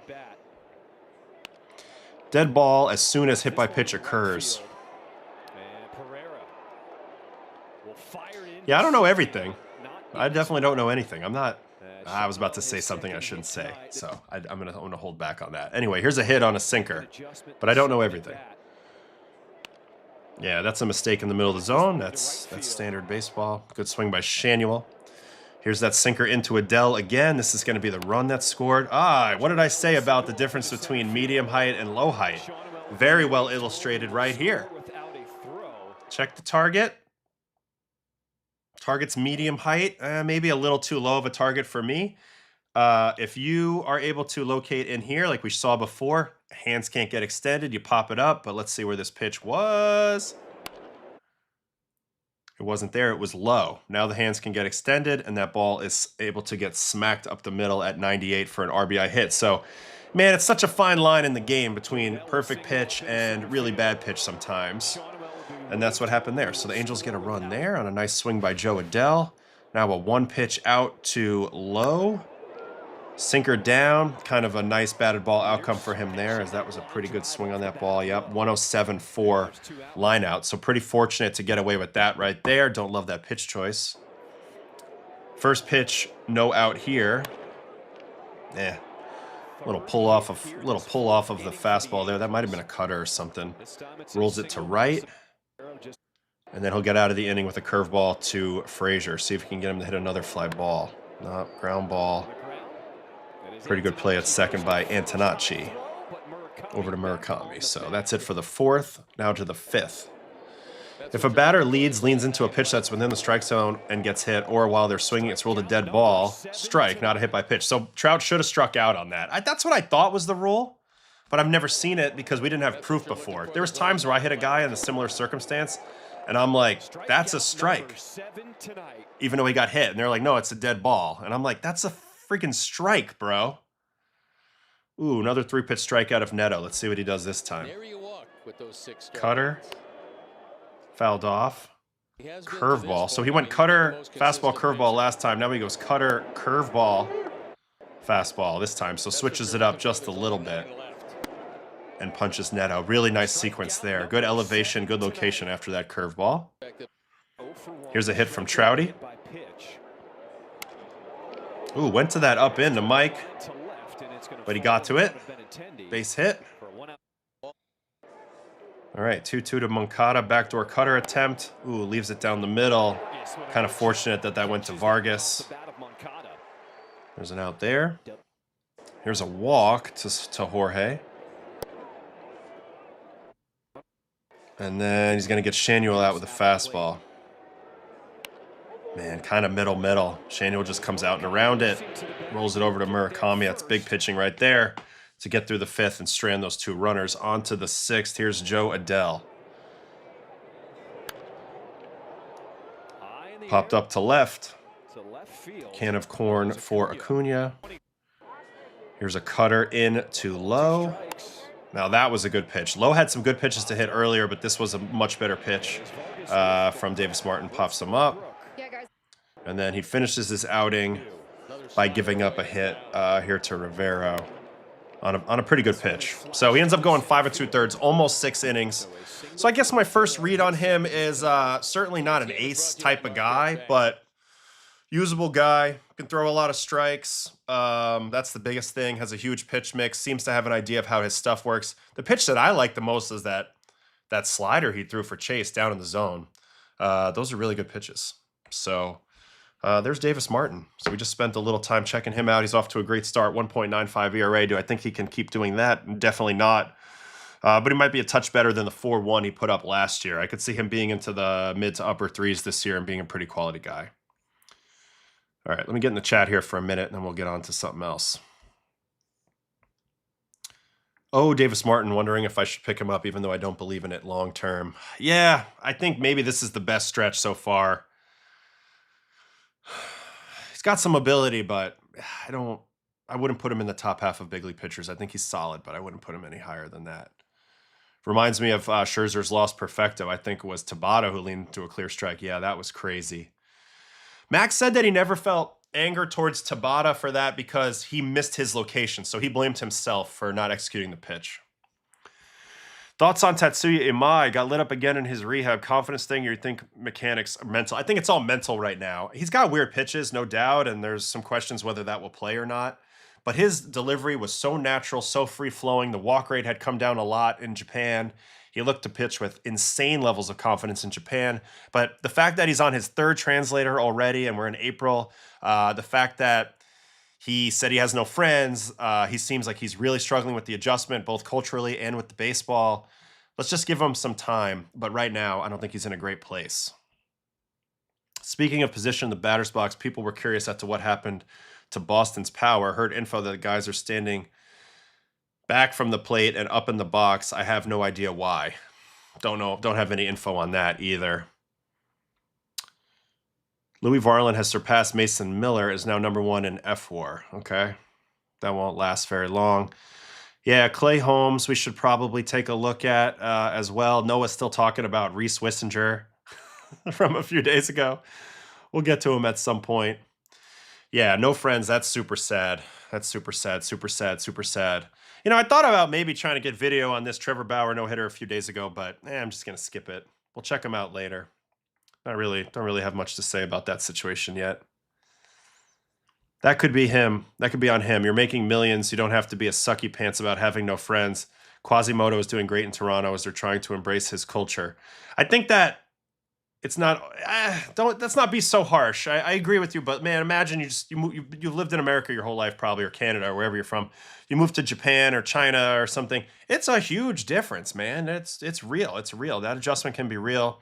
The organization has to do a lot to help you with your transition. Maybe Toronto does a better job than Houston. But yeah, man, 3 translators already is crazy. That's scary to me. That's really scary to me. So I don't love that. All right. So we've already covered. I still haven't even watched the Yankees stuff yet. We'll maybe save that for the back end. I think Houston's screwing it up. That's what I think. I think Houston's screwing it up too.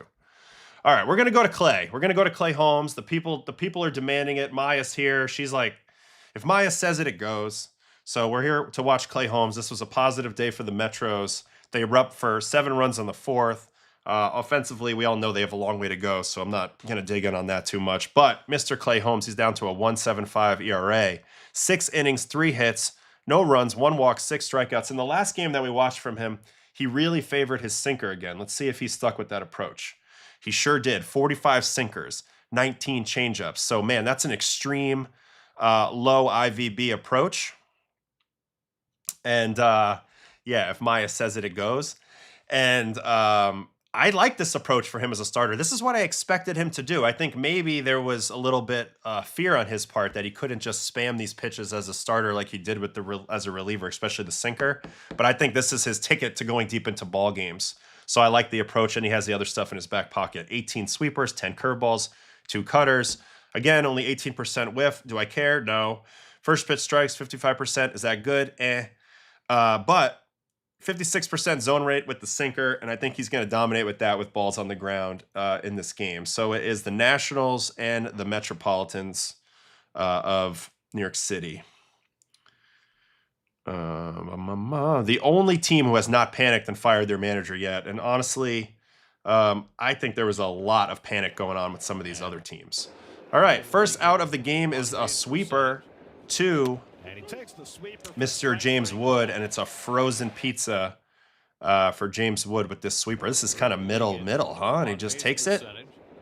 Can I help you? Nope, just looking. See you later. All right, next batter. 3-2 sinker to Mr. Garcia. Now, Garcia is an interesting player. I remember from facing him and looking at his scouting, he rakes everything at the top. He rakes everything at the top of the zone. It's almost backwards from what you see from most lefties versus righties. Like, Garcia's hot zones are like up in. Like, that's crazy. So then it works perfectly for Clay, though. He can just throw sinkers and changeups down that have really low vert. Like, if this is an over-the-top sinker with negative vertical break, that's ridiculous. And that's why he should be spamming these pitches. So there's an out there. Here's another sinker out. So first inning, we have a strikeout looking on a sweeper and 2 outs on sinkers. Second inning, an out on a changeup. This is his kick change, which has become really plus in my mind as well. Then he gets CJ to reach for that and roll out. So you're going to see a ton of ground balls. I think his ground ball rate's about to just, it's already high, but I think he's about to be the #1 ground ball pitcher in baseball again in short order. There's a changeup, gets a little reach and fly out there from Lyle. And a strikeout here on a sweeper to Jacob Young. Also think if he holds back his off-speed pitches a little bit more and doesn't spam them so much, I think that you are going to see him able to get more chase and swing and miss with 2 strikes, which at the end of the day, when do you really want the swing and miss? It's with 2 strikes. So we've seen it now with 2 strikeouts both on sweepers. I drafted Holmes in round 19, pick 9. That's a great draft by you, Ron. Great job.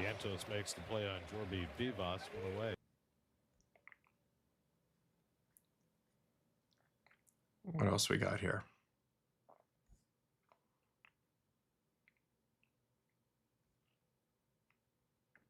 I mean, working towards, it just takes one person to say, Ottavino, you're our guy. So we'll see. You know what I mean? Yeah, and Clay Holmes, this is I mean, I hate to say rare, but it's a you got to give credit where credit's due. This is the David Stearns W for sure.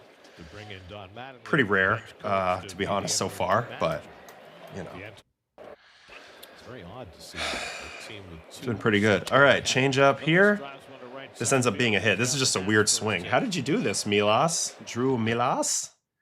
How do you get under this changeup? Look how low this is. Man, what a weird swing. Look at this swing from the side.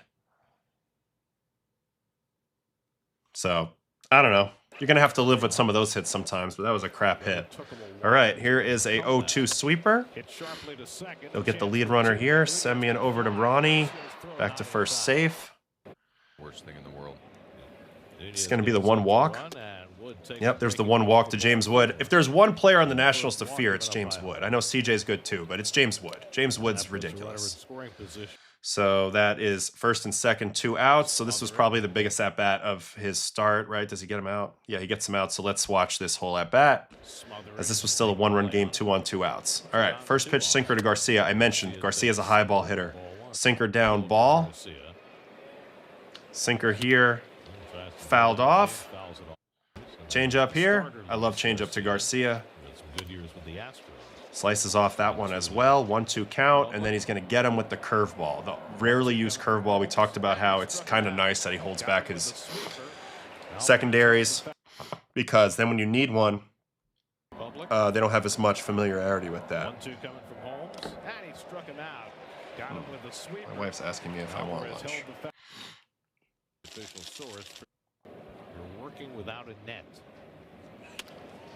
Past the mound, Semyon on the backhand has got it. Throw is true, one away. Play with it. That's a nice play. He made that look much easier. All right, another ground out there. What was that, a sinker again? Shocker. And then another sinker here to CJ. This one, they try to go front door, but he misses a little bit down middle, so a base hit there. Let's see if he can get the double play. 3-1 sweeper coming here to Lyle. Ooh, almost gets clipped here, but looks like he caught it off the end of the bat. Flies it out to Brett the Met. Damn, good throw by Brett there. Man, must have just missed that, huh? Yep, 89. And then a strikeout here to Young on the sinker, the happy accident up and in sinker. So very nice job there. On to the 5th. Changeup coming here. Notice how he's in a lot of 1-2 counts. I know he didn't do great with first pitch strikes, but that could have been a little misleading. Looks like his race to 2 strikes was tremendous. Race to 2 strikes is, do you get to 1-2 before 2-1? So it looks like even when he misses on the first pitch, he's doing a great job of then coming back with 2 consecutive strikes. All right, Vantos tried to tackle that ball. No dice. That's the leadoff man on. Here's a strikeout on a curveball. It does seem like he's only pulling out some of these pitches with 2 strikes. Ooh, that was dirty. That was really good. But wonder if he's learning a little bit from McLean. This isn't quite McLean level. It's 29, but it is 2,900 RPM. Like, that's vicious with huge movement. This is a big-time curveball out of Clay Holmes. Nasty. Really nasty. All right, next. Called strike 3 on the front door sinker to Nunez. Ooh, baby, great pitch. Great pitch. Man, this is such a good pitch. Do it again. Do it again, Clay. Wham. Nasty. That was a good pitch. Really good pitch. All right, next up, in-play outs on a changeup to James Wood. Keep James Wood on the ground. That's the goal. Hits the ball way too hard to let him hit it in the air. And a good positioning there by the Mets analytics department. 1084. Again, I'm telling you, hit this guy's a monster.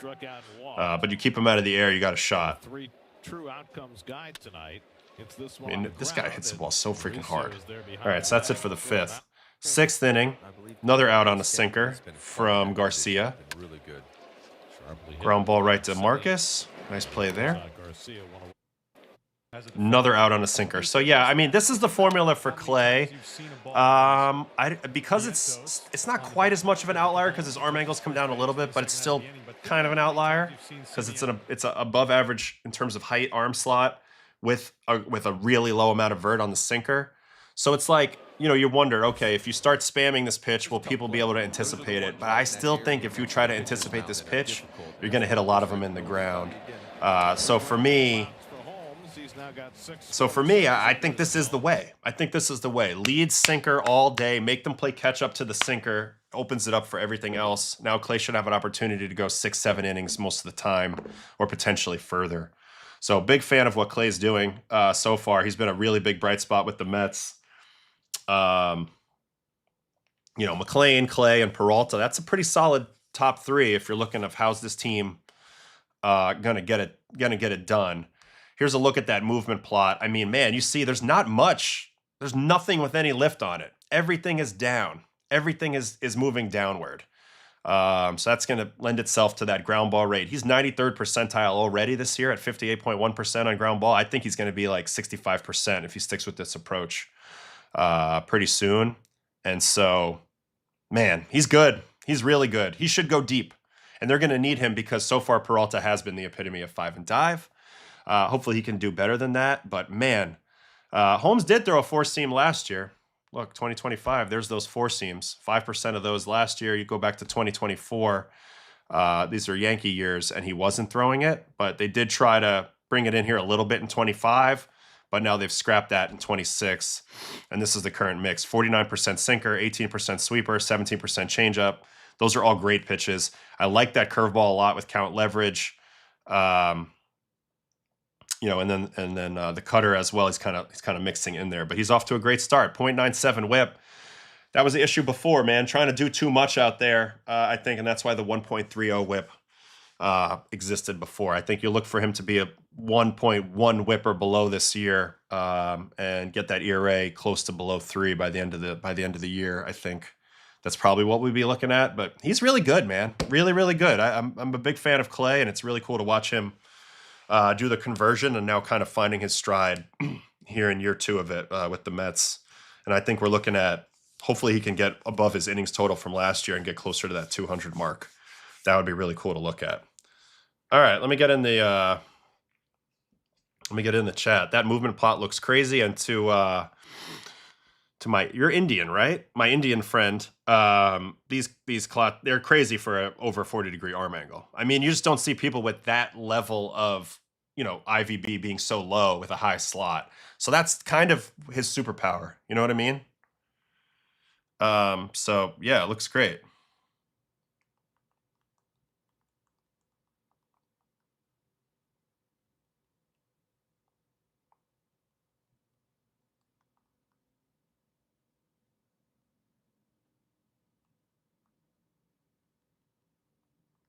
Hold on, just texting my wife back about lunch plans. You know, got to talk to the wife sometimes. Please like and subscribe. Is this a Knicks hat? Yes. I mean, I'm very happy about my Knicks. They played a great game yesterday. Go New York, go New York, go. It's also a golf hat, but go New York, go New York, go. Very happy about them. I grew up in Edison, New Jersey, which is basically India. All right. Just making sure. Indian American born. I don't mean whatever I'm saying. I'm a fan of it. So, you have the best comments too. You always leave the best comments on my stuff, so I love it. All right. What else we got here? Man, there's so much stuff in here. Yep, got to give Stearns time. I think they are going to give him time.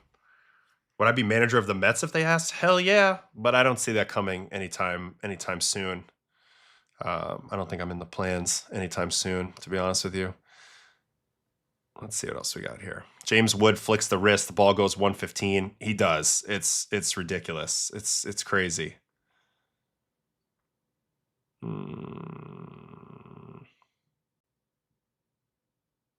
Whenever I see great pitching, I'm reminded of a young Lance Lynn. I played with a young Lance Lynn.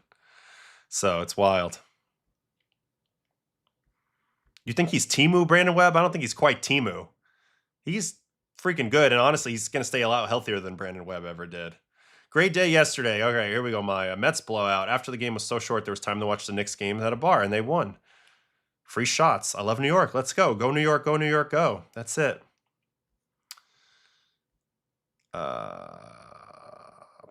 First playoffs without my Heat. Now I got to focus on baseball. Sorry, Will. Yeah. All right. I think we should head over to I know you were kidding. Was Lance Lynn ever young? I can confirm he was young when he came out of Ole Miss and showed up in Double-A when I was there. What a beast. Everybody wants Cam Schlittler and DeGrom. So we're going to go there, and then if we have a little time, we'll check in on a couple hitters. I know Pete Alonso homered yesterday, so let's head over to this Yankee game yesterday. We cannot ignore it any longer. It is Schlittler and DeGrom time. Yankees starting pitching. Gosh, unbelievable. Has to be the best in the league right now. I just can't see a world in which it's not, the way that Schlittler's throwing the rock, Will Warren, Max Fried, and even Weathers, and now we're gonna get Elmer. We're gonna get Elmer. See if he can be the glue for this rotation. See what I did there tonight when he comes in, and then eventually we're gonna get Garrett Cole, Rodon, Clark Schmidt. There's also a LeGrand potential at some point. All right, first to the Schlittler, who, man, I just never saw this one coming. It's amazing. 6 innings, 3 hits, 2 walks, 8 strikeouts, 92 pitches. His style is incredible. He's going to be able to pitch deep into the games on the regular. I saw somebody posted something in here in the Discord. Was it about Schlittler's old delivery? Let's see if I can find it, because you can see it's a big difference. Here it is. Here's Cam Schlittler when he first got into MLB, into minor league baseball. This was the delivery. He was throwing 90 miles an hour at this point. So this is him for the Tampa Tarpons. I believe this is low A. What do I see that's different? Well, for one thing, the tempo is different. There's a little bit more of a crossfire. It's hard to imagine that a guy found 8 miles an hour during his minor league career, but you have to give all the credit in the world to the Yankees player development. Sam Breen, director of pitching, OG driveline guy, one of the OGs, a guy that I met when I went to driveline in 2017 offseason to go learn how to use my Edgertronic camera. He was in there working with Tim Lincecum and Bauer and a bunch of other guys. And, you know, once he got out of the driveline ecosystem, it's not like he just stuck with all the things he learned there. He's learned way more. He's been an incredible force for the Yankees, helping develop Clark Schmidt, helping develop, and really a ton of guys. But this is the crown jewel of them all. It's Cam Schlittler, a guy who was throwing 90 miles an hour when he came out of Northeastern, and now he regularly sits in the upper 90s. So big credit to the Yankees for developing their own talent. That's the best way to be the man, right? That's the best way to be the man as a team, is to the man. Best way to be awesome is develop your own players and have money on top of it. So yesterday he averaged 98.4 with the 57 four-seamers he threw in this game versus Texas. 15 cutters, 10 sinkers, 6 curveballs, 4 sliders, 34% whiff, 74% first pitch strike. All he does is pound the freaking strike zone, and that's what's going to allow him to go deep. So let's hop over to the Yankees and the Rangers. And we'll watch Cam first. What time is it? 11:42. I have an important Zoom at 12:15. I can maybe take it to 12:10 today. Nims is our first batter. I still miss you, Nims. And let's watch Cam go at it. A lot of heaters in this game. He just challenges you with crazy amounts of heaters. This is a great play by Bellinger to start off this game. Holy cow. Yeah, 96.5, so shouldn't have been a home run, but great play. Pretty good swing by Nims as he misses down the middle here. But a great play by Belly. Averaging 98 is yes, nutty. Agreed. No, nothing like that. Nothing like that. It's I have a coach. I have a broadcasting coach. A legend by the name of Bruce Kornblatt, who's like Costas's guy, works for NBC. So we have a meeting every week and we go over what I need to do better, what I'm doing good at, and we have a great relationship. So that's who I'm getting. I have to go see my guy on Zoom. He's going to tell me what I'm good and what I'm bad at this past week and what I can be better at the next time. All right, here's a hit on a curveball. Man, he comes off the fastball approach one time and he gets barreled up here. Nice swing by Corey Seager.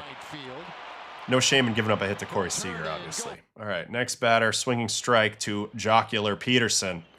1-2. Doors. I love me some Jock. I've seen him a long time. Competed against him forever. But he's not catching up to this 98 up and away swing through location. Yep, smell you. All right, second inning. Swinging strike 99 to Berger. Doors up top. He also has just incredible command for his size.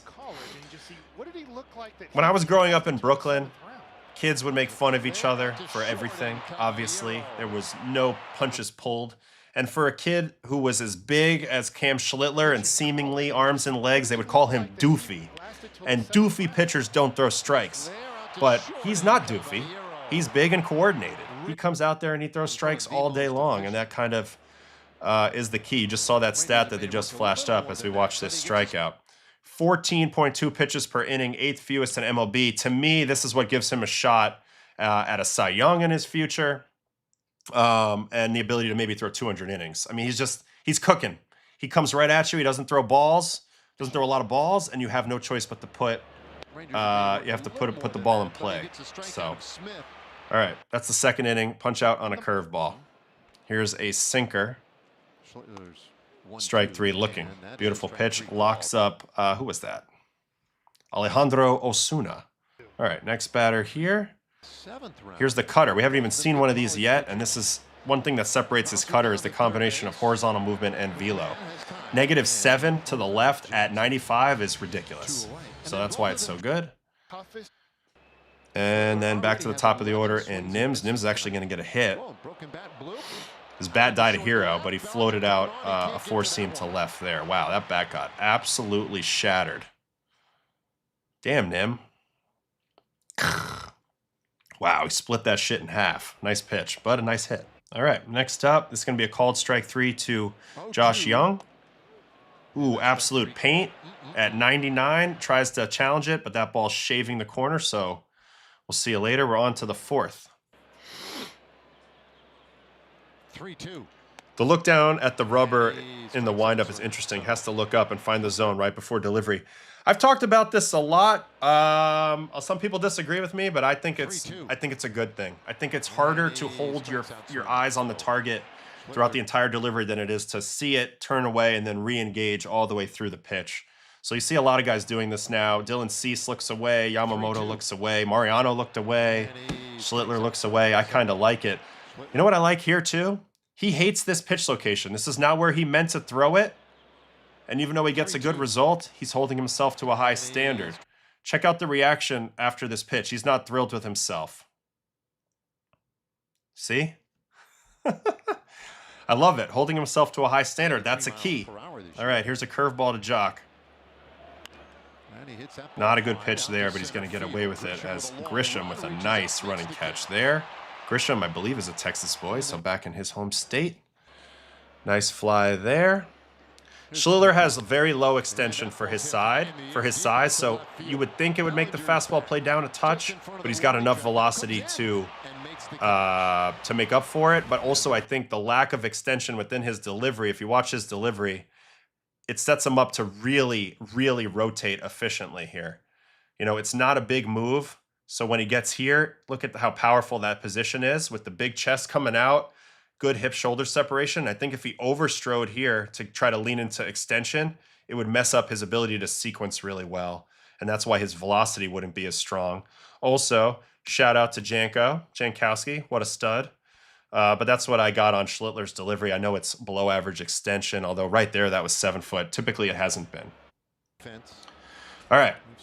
We are on to the fifth. First pitch out on a fastball.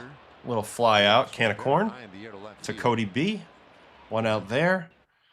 Here's an automatic strikeout on the timer. So poor guy didn't get in the box in time, and therefore he strikes out. Free strikeout, we'll take it. First walk. 3-2 cutter.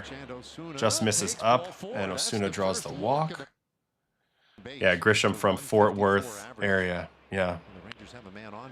There's that cutter. I love his cutter. I think honestly, I think it's his best pitch now because of the combination of velocity and horizontal movement being an outlier. So you can see here, like, even though he's on time for this, he's off the end of the bat. Dan Jansen, former J, former nemesis of mine. He gets out there, and we're on to the sixth. First pitch curveball to Nims. Pretty good at-bats by Nims, I think. He had a good swing that first at-bat, got broken bat, hit the next at-bat. Good approach here. First pitch curveball, spanks it up the middle. So good job by Nimmo. And then a walk. So Cam's going to have to dig deep here, so we're going to watch him dig deep after this walk. That's the second walk. All right, let's see how he gets through this. Corey Seager. Sinker. Oh, I love this. This is smart. So Corey Seager has one of the highest first pitch swing rates in baseball over his career. Everybody knows Corey wants to swing at everything, but he can kind of handle everything at the same time. So that makes it a little tricky. So what do you do in a big spot? You don't come right down the middle. You go with a borderline pitch away. That's what Cam does. And he gets a chase and a swing through. Now he has count leverage. 0-1. Now he's going to go to the sinker again. Another away sinker. This time he gets away with it a little bit. You can kind of see from Corey's reaction here. Check out Corey's face. He knows he should have done damage on this pitch.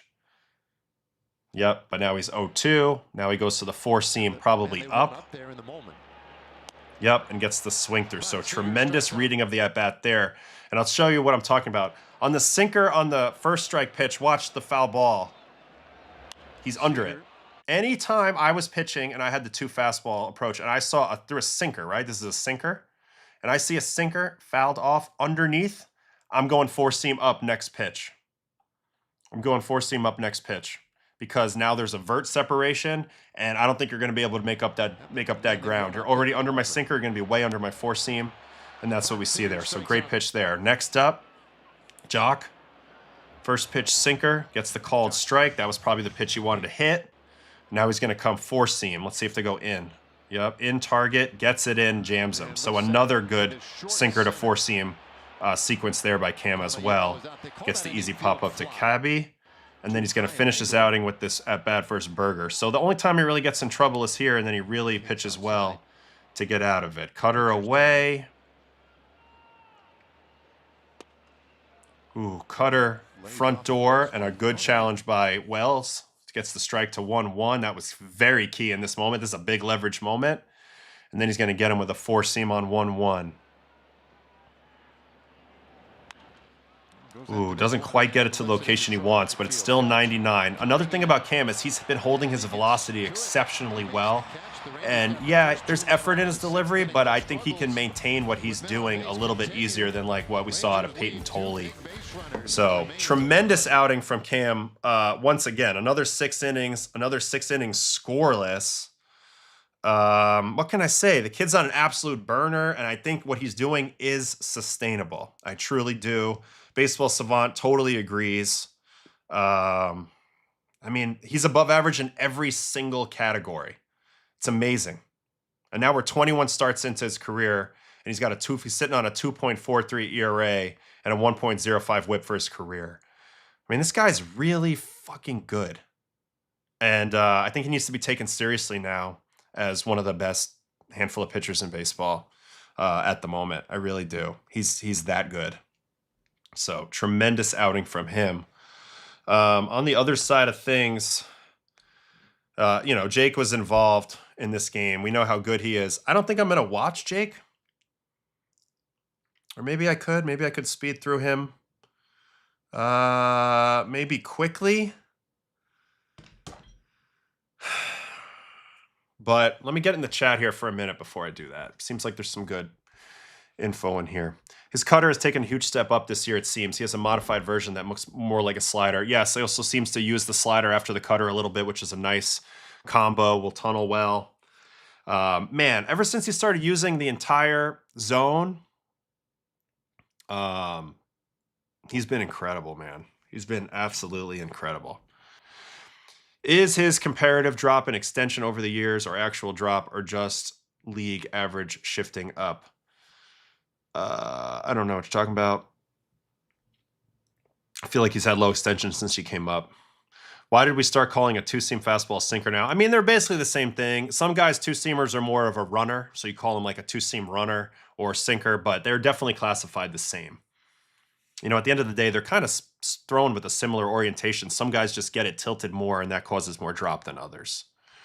So kids got cojones for sure. This is also my argument about pitch calling from the dugout. You don't see the whole picture, and a lot of times you have to play the game in the moment and not just in the big picture. So to me, like what the Marlins are doing, it can maybe work in some big picture ways, but I still think you're leaving stuff on the table, and I think when it comes to postseason, it absolutely will not work. That's my opinion. Schlittler or McLean? It's getting closer. I'm still Team McLean, but it's getting closer. A lot closer. Ayo, you know how a reliever throws differently than if they were to start? Relievers tend to be all gas, which means as a starter, you don't go 100%. How do guys do this? Throwing at 80, 85, 90% max.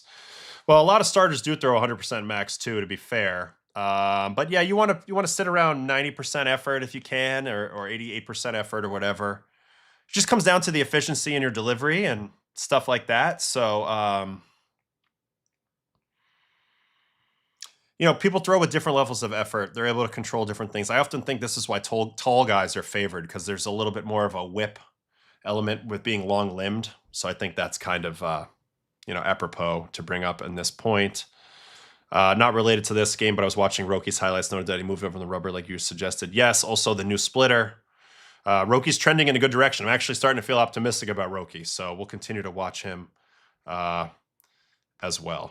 All right, should we? It's 11:56. That means I have 14 minutes. Do we want to give Jake any love? I mean, I don't know. Let's just look at the player breakdown on Jake. I feel like, interesting that he went to 22 changeups in this game and got 6 whiffs on them. So that's a little bit of a departure. All right, we'll try to quickly run through Jake versus the Yankees as fast as I can, because there was some hitters I wanted to look at. Bobby Witt, Pete. It's too much. There's too much good pitching. This ended up being a very heavy pitching day. Trey or Cam? I'm taking Cam. But, I mean, I'd like to have either of them on my staff. But that's me personally. No, my meeting's at 12:15. Yeah, and I'm not watching Shohei either. All right, fly out there on a four-seam. Here's a strikeout on a changeup. I love the fact that he's utilizing his changeup more now. He's always had a great one, but the game just didn't demand him to utilize it much, you know? And he swings and misses here at the change. I love Trey, but I'm taking Cam. All right, next up. Judge in the 3-2 pitch. Here's a hit from Judgy. We should probably watch the full at-bat versus Judge. All right. I love DeGrom versus Judge. It's a great matchup. All right, he's going to probably try to pitch him away mostly. Four-seam away ball. Second pitch, four-seam away. That's that Jake command, just misses. 2-0. Here's the slider. Perfection on the corner. 2-1. Fastball again. I mean, this is typical Jake. I'm just going to dot you away. I mean, look at that. Look at those last two pitches. That is absolute paint. This is the pitch before, and that's pitch 4. Wow. Unbelievable. All right, 2-2. Another fastball. Now they're going to try to elevate it. Overcooks it. He hates it. And then he's going to give up a hit on the fastball that leaks a little bit more over the middle. So, good showdown the first time up. All right, next batter, in-play runs. This is when he gets clipped by Belly. Off the very top of the wall, damn near homer. Judge comes flying around third with some good base running, knowing that it's 2 outs. He gets a good head of steam going here the whole way, right? Yep. Immediately sees it up in the air and knows he's got to get on his horse.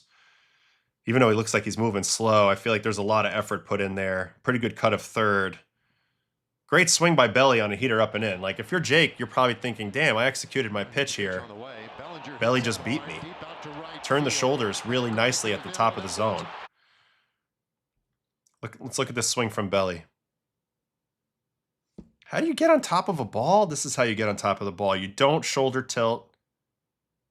You stay flat. And you get through it. This is an amazing swing. Amazing swing. Freaking amazing swing. Wow. All right, next up, Jazz Chisholm. And he's going to get him out. How far away are we from Cole's return? I expect probably mid to late May is my guess, the way he's trending. It's incredible how he used to be mostly just fastball slider, and that's all he needed. Totally. And, you know, we couldn't blame him because nobody else could really... They couldn't hit him, you know? There's a slider down. See you later. So if it ain't broke, don't fix it, right? But it is cool to see him evolve and use a little bit more changeup here. You know, what's he, like 37 now? So it's cool to watch. There's a fly out. Just missed it by Wells. That was a little bit of a mistake over the middle. Pretty much Jake just gets beat by mistakes over the middle with fastballs or sliders for homers. You're almost never going to see him beat himself. Hell of a play there. And you're almost never going to see him, you know, get like nickeled and dimed with 3 hits in an inning. So, crazy. 0-2, and he chops it, shortstop. 37, but his UCL is only 1.5. Good point. Good point. There's another out on a heater. 2-0, gets himself in a good count here to Grisham. Challenges him away, makes him beat him the other way, and he doesn't. Nice play out there by Ozuna. Here's Ben Rice. Goes to the curveball, the rarely used DeGrom curveball, and gets himself an out. Nice job there. All right, and here's a whole at-bat versus Judge, so we'll watch it again. First pitch, slider away. Remember, he only worked him away the first at-bat. Final pitch was kind of middled down for the hit. Slider away, 2-0. Fastball away. Swing and miss. That's that little bit of Judge swing and miss. Up in the zone, especially up away. There's another one, just misses. Now he's going to get another swinging strike. DeGrom gathers himself, and Yeah, that's middle. That shows you Jake's fastball still has that stuff on it. And then a called strike 3 here. Just a perfect dot on the corner. He's got the best command ever, man, especially considering his stuff. It's ridiculous. This is such a dot. What a pitch. All right, next up, it's going to be a hit from Bellinger. So Bellinger really put together some good at-bats against Jake. This one's a crappy little hit, but unbelievable hustle to kind of put some pressure. That should be an error. Put some pressure on the fielder. Now he's going to get Jazz here. At this point, I genuinely think the last 2 years DeGrom is one of the most underrated pitchers, as crazy as it sounds. He's been elite and nobody's talking about it. Agreed. He was great last year. They're just that's called it's called fatigue. Like everybody's just tired of how good he is, so they take him for granted. He's ridiculous. Did they give that a hit? That was insane, you know? I hope he wins one more Cy Young too. I see you in the chat. All right, here's Wellesley. Here's a hit to lead off the 5th. He gets himself in a bad count, so he has to give in. Good swing there by Wells. 107 base hit. Now he's going to punch out Ryan McMahon on a changeup. So that's the second strikeout we've seen on changeup. Nice job by Jake there. Here's Caballero on a slider. 89.5. Little dribbler over there to Berger. They get 1. That's all they're going to get. And then he's going to get Grisham again. Let's see if he pushes him again to the opposite field. Tries to pull a middle away pitch and grounds it out. So that's it for the 5th. On to the 6th. 1 pitch out to Ben Rice on a slider. So he's gotten Ben to put in play a curveball and a slider early in the count. 2 things he probably didn't want to do. So that's a frustrating day. All right, next at bat versus Judge. Slider called strike. Yeah, the king of repeatability. I think that's true. He is the most repeatable delivery I've ever played with. 1-1 changeup. All right, first pitch off the script to Judge, and it works beautifully below the zone. Great pitch there. Now he's going to go back to the fastball away. Good swing, but I think it's a little bit off the end. Yeah, for Judge, that's off the end. 103.8. Great battle there. Laser up the middle, painted for a strikeout, and a hard line drive to center. So we'll call that a wash. Both guys played well. Both teams played hard, as Rasheed Wallace would say. And then he's going to finally get Belly out with a curveball below the zone. So he figured him out eventually. And another ho-hum, great outing from Jake.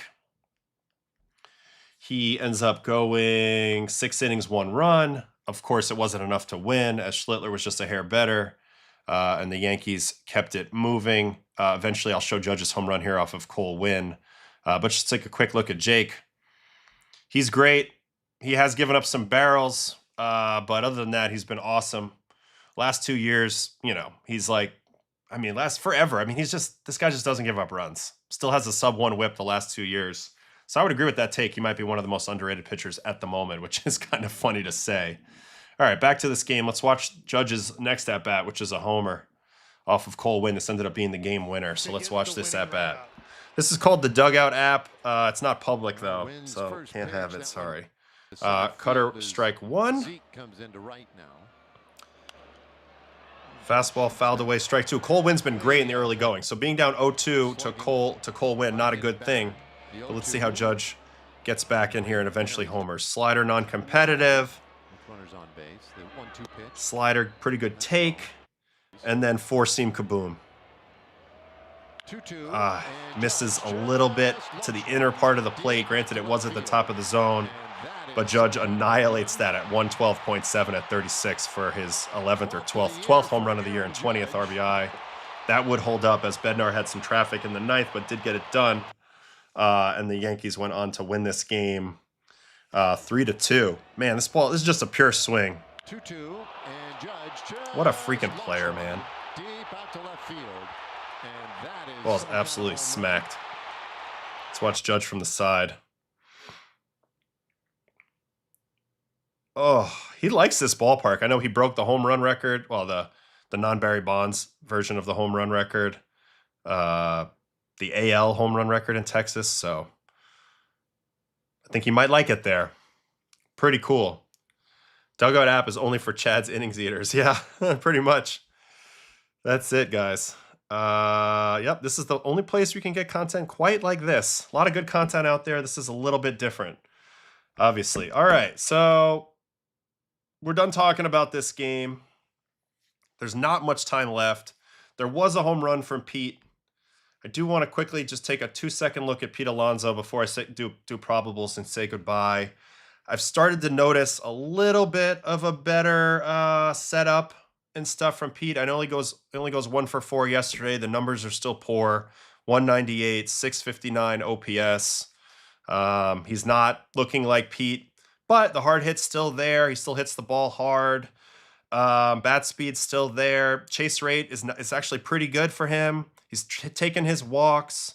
I think it's just a matter of time until he breaks out, but no denying he's been in a little bit of a funk early on. I know his hard swing rate has been way down. I know that his bat speed has declined. This is some of the stuff we've been worried about. You see the bat speed category here. He's 74th percentile. Still good, but it's not in the 90s, which is where we're used to seeing Pete. That is a little bit of a concern. But other than that, you know, the chase has been good. The walks have been good. There was some stuff in his setup that looked a little weird to me early on, but I'm just going to give him a little bit more time. I'd be stunned if he doesn't at least hit 30-ish, 30 or more home runs anyway this year. I'd be really surprised, and it was against Houston. So I'm going to watch that home run, and we'll get a quick peek at Big Pete versus Houston on the home run yesterday, and then I'll do probables. All right, here he is against Ryan Weiss. It's a first pitch sweeper. We got to catch up with Tim Cousins. Strike one, and then force seam coming here. Oh, and it's an oppo shot. Good thing. Good thing to see out of Pete.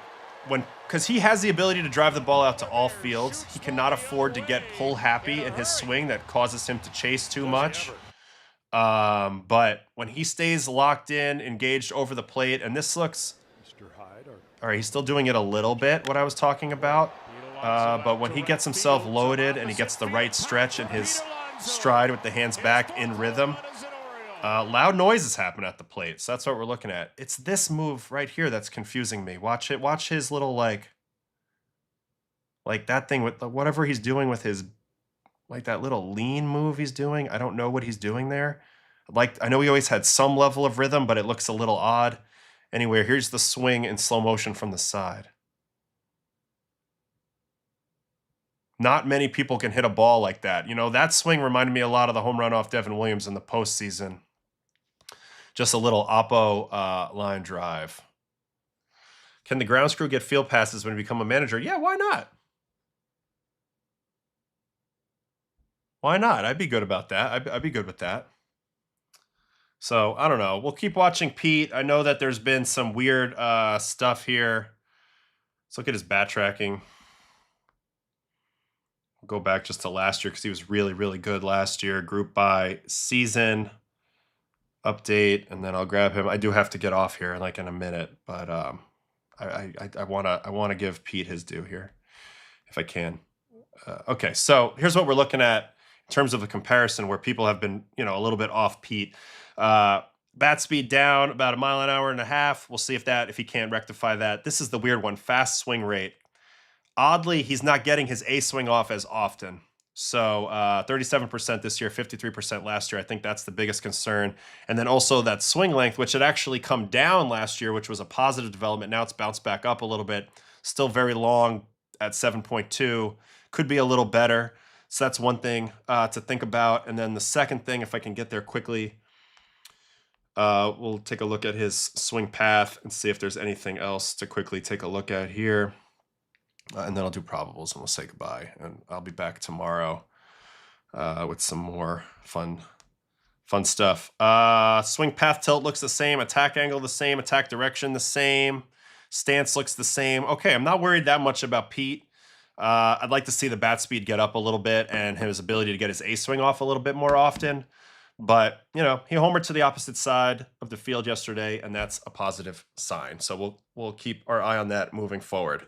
Okay, great show today, guys. On to probables. Rasmussen and Gavin Williams are at Cleveland today at 110. Angels at White Sox, Kikuchi and Eric Fetty.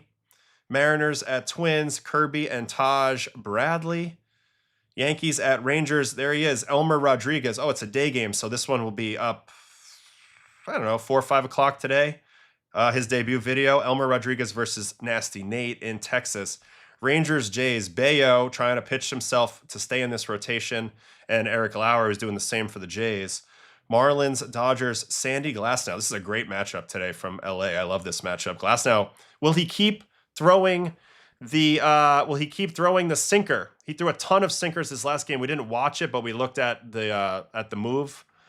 At the move in his usage, and it was very fascinating. I don't think anybody had 50 sinkers thrown in a game on their bingo card from Glasnow, but we've arrived there. Cubs, Padres, J-Mo, and Matt Waldron. Okay, good matchup there from San Diego. Astros, A's, Peter Lambert and Chris Bassett, who's looking also to get on the upswing here for the Orioles. Rockies at Reds, Sugano and Williamson. Cardinals at Pirates, Palante and Chandler. We need to see more out of Chandler. This is why I wasn't as high on Chandler as everybody else. I could kind of see it a little bit. He's more of a thrower than a pitcher. He doesn't have as much margin for error in the big leagues. Let's see how he continues to adjust. No denying the raw ability. Giants, Phillies, Logan Webb, Christopher Sanchez. The Phillies looking to win 2 in a row in the Mattingly era.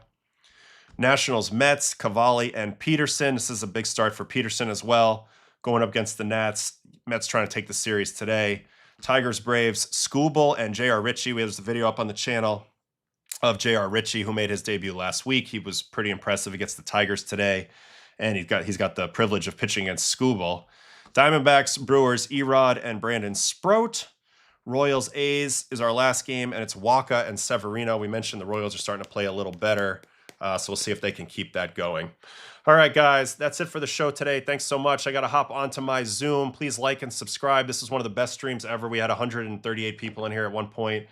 That's maybe a regular season record. I don't know, but we're looking to keep those numbers up. That was awesome. Appreciate everybody who got with me today. I will do the timestamps after my Zoom.